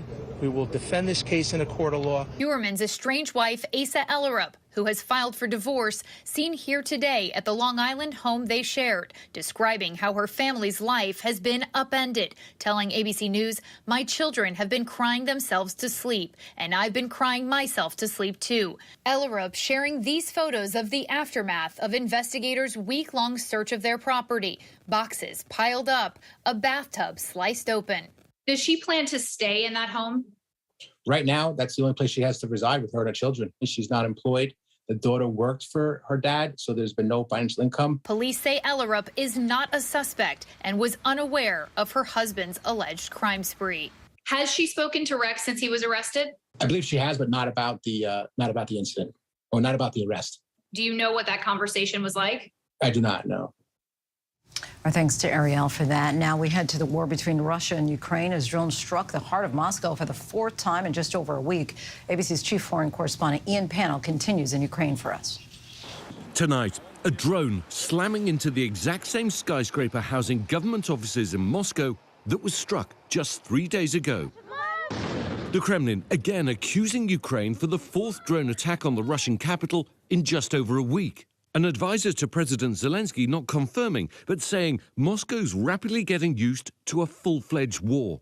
And the Russians appear rattled, warning of a massive increase in strikes on Ukraine in retaliation. Overnight, at least 5 attack drones launched towards this city, Kharkiv, one hitting a dormitory for students, luckily no one there at the time. And to the south, in Kherson, this medical facility also coming under attack. An operating room destroyed. Officials say a doctor on his first day at work was killed. Our thanks to Ian for that. There is word that North Korea has responded to UN outreach about the U.S. soldier who crossed the border on his own 2 weeks ago. ABC's chief global affairs anchor Martha Raddatz joins us now. Martha, what are you learning about that contact? Lindsay, the contact was through the UN command, not the U.S. directly. The North Koreans acknowledging finally they have Travis King and saying they are investigating the matter. Of course, what makes this case so unusual and so complicated is that Travis King bolted across that border on his own on purpose after leaving the airport in Seoul, where he was supposed to head back to the U.S. to face discharge from the U.S. Army. I'm told he has already been interrogated by the North Koreans, but given this is the first time the North Koreans have responded to the UN, this may be a sign that North Korea is willing to negotiate his release, although nothing moves quickly in negotiations with the North Koreans. Lindsay? But perhaps some reason to be optimistic there. Martha, our thanks to you. And still to come, rallying his supporters to fight for freedom, musician turned activist Bobby Wine tells us about the new documentary chronicling his dangerous journey to run against Uganda's current president. When I got sent to Idaho to cover the murders of 4 college students, it was a story that didn't make any sense. 4 students stabbed to death in their beds while 2 roommates were home. You gotta think to yourself, okay, who's the target and how many people would a man go through to get to his target? I'm Kana Whitworth with ABC News. This is the story of savage murders, a determined small-town police force, and a scholar of crime. This is the King Road Killings. The full series is out now. Listen to every episode wherever you get your podcasts. With so much at stake, so much on the line, more Americans turn here than any other newscast. ABC News World News Tonight with David Muir, America's #1 most watched newscast across all of television. From America's #1 news comes the all-new ABC News app. Breaking news, incredible video, faster, smarter, and customizable to your interests. If you love being in the know, you're gonna love this. Experience the all-new ABC News app. Download it now. All right, here we go. You ready? Let's do it. Yes, it's the show America wants and America needs right now. This is What Would You Do? Let's go. How are you? Yes. So what will you be watching Saturdays on ABC News Live? What would you do? Hey, I guess I just found out. The What Would You Do Marathon, 2 to 6 Eastern, every Saturday on ABC News Live. My favorite show. Bobby Wine is a musician turned activist, rallying his supporters to fight for freedom from Ugandan President Museveni's 35-year regime. His dangerous journey is told in National Geographic's film Bobby Wine, The People's President. ABC News' Ariel Reshef sat down with the presidential candidate and his wife.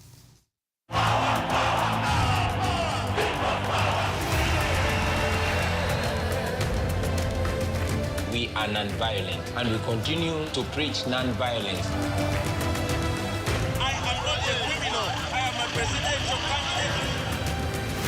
Nothing will stop him. We must get our freedom or we shall die trying. The documentary takes us behind the scenes of your presidential campaign in 2021. You faced threats against your life. Some members of your team were killed. The director of the film was shot in the face and nearly died. How dangerous has this journey been for you? It's been very dangerous. But it can only get more dangerous. I mean, the only thing that is more dangerous than the way it is keeping quiet about it. You were arrested, thrown in jail, charged with treason. What was that period of your life like? Man, it was crazy. It was crazy. I was, for example, in Arua, I was arrested in a hotel room. I was beaten so bad with iron bars, dragged, put into a place that was poured with water, beaten so much, electricity was put on me. I had my genitals squeezed, I was beaten. My wife was able to see me. She was one of the very few Ugandans that came together with the European Union ambassadors. She could not recognize me. What did you think when you first watched the documentary? Only a small fraction of the violence was shown. So I felt like the documentary does not do justice to the detail of the oppression back home, of the violence, of the medieval torture. There's only a certain level of violence that can be shown. Violence was too extreme to be depicted. Barbie, you married a pop star who became a politician. Did you ever have any trepidations about Bobby's political career? I never thought Bobby would go into politics. But along the way, I saw signals. He began to get concerned about the things that he never got concerned about. What he's doing is more dangerous than it was in the beginning. The level of fear is more than I have ever had, so it really scares me. President Museveni has been in office since 1986. This film captures your struggle against a government that has had a stronghold on power for decades. Yeah. How difficult is your journey ahead? The journey ahead is difficult. And what makes it even more difficult is the fact that the regime back home is enforced by superpowers and the world's greatest democracies, including the United States of America. If General Museveni was just alone using Ugandan taxpayers' money to oppress us, we would fight and win the battle even much more easily. But we cannot fight against $1 billion every year that is being given to Uganda. There are a lot of Americans who are struggling to put food on the table. They're busy, worried about what's going on here at home. Why should they watch this film, and why should they care about your story? They should care about our story because it is not only our story, it is their story too, whether they know or they don't know. They are paying for our oppression through their taxpayers' money, and they can stop it. They can petition, they can reach out to their leaders and ask them to change policies. General Museveni ordered the military to take charge and unleashed untold violence. I was put under house arrest. He, using the army, once again declared himself president. I am out on bail, battling a treason charge which carries the death sentence. I have numerous charges that have been put on me. After so much international criticism, some of those cases are put on the hold, but they're always picked up, whenever they need to prosecute me. What's your message to Museveni? General Museveni, my message to him is, we are not going to give up the fight for our rights. We don't preach violence, we don't preach hate. We shall get our freedom, or we shall die trying to get our freedom. Really powerful interview there. Thanks to Ariel. You can watch Bobby Wine, The People's President, which is now in theaters. And that is our show for tonight. I'm Lindsay Davis. ABC News Live is here for you all night with the latest news, context, and analysis. You can always find us on Hulu, Roku, the ABC News app, and of course, on abcnews.com. The news never stops. Have a great night.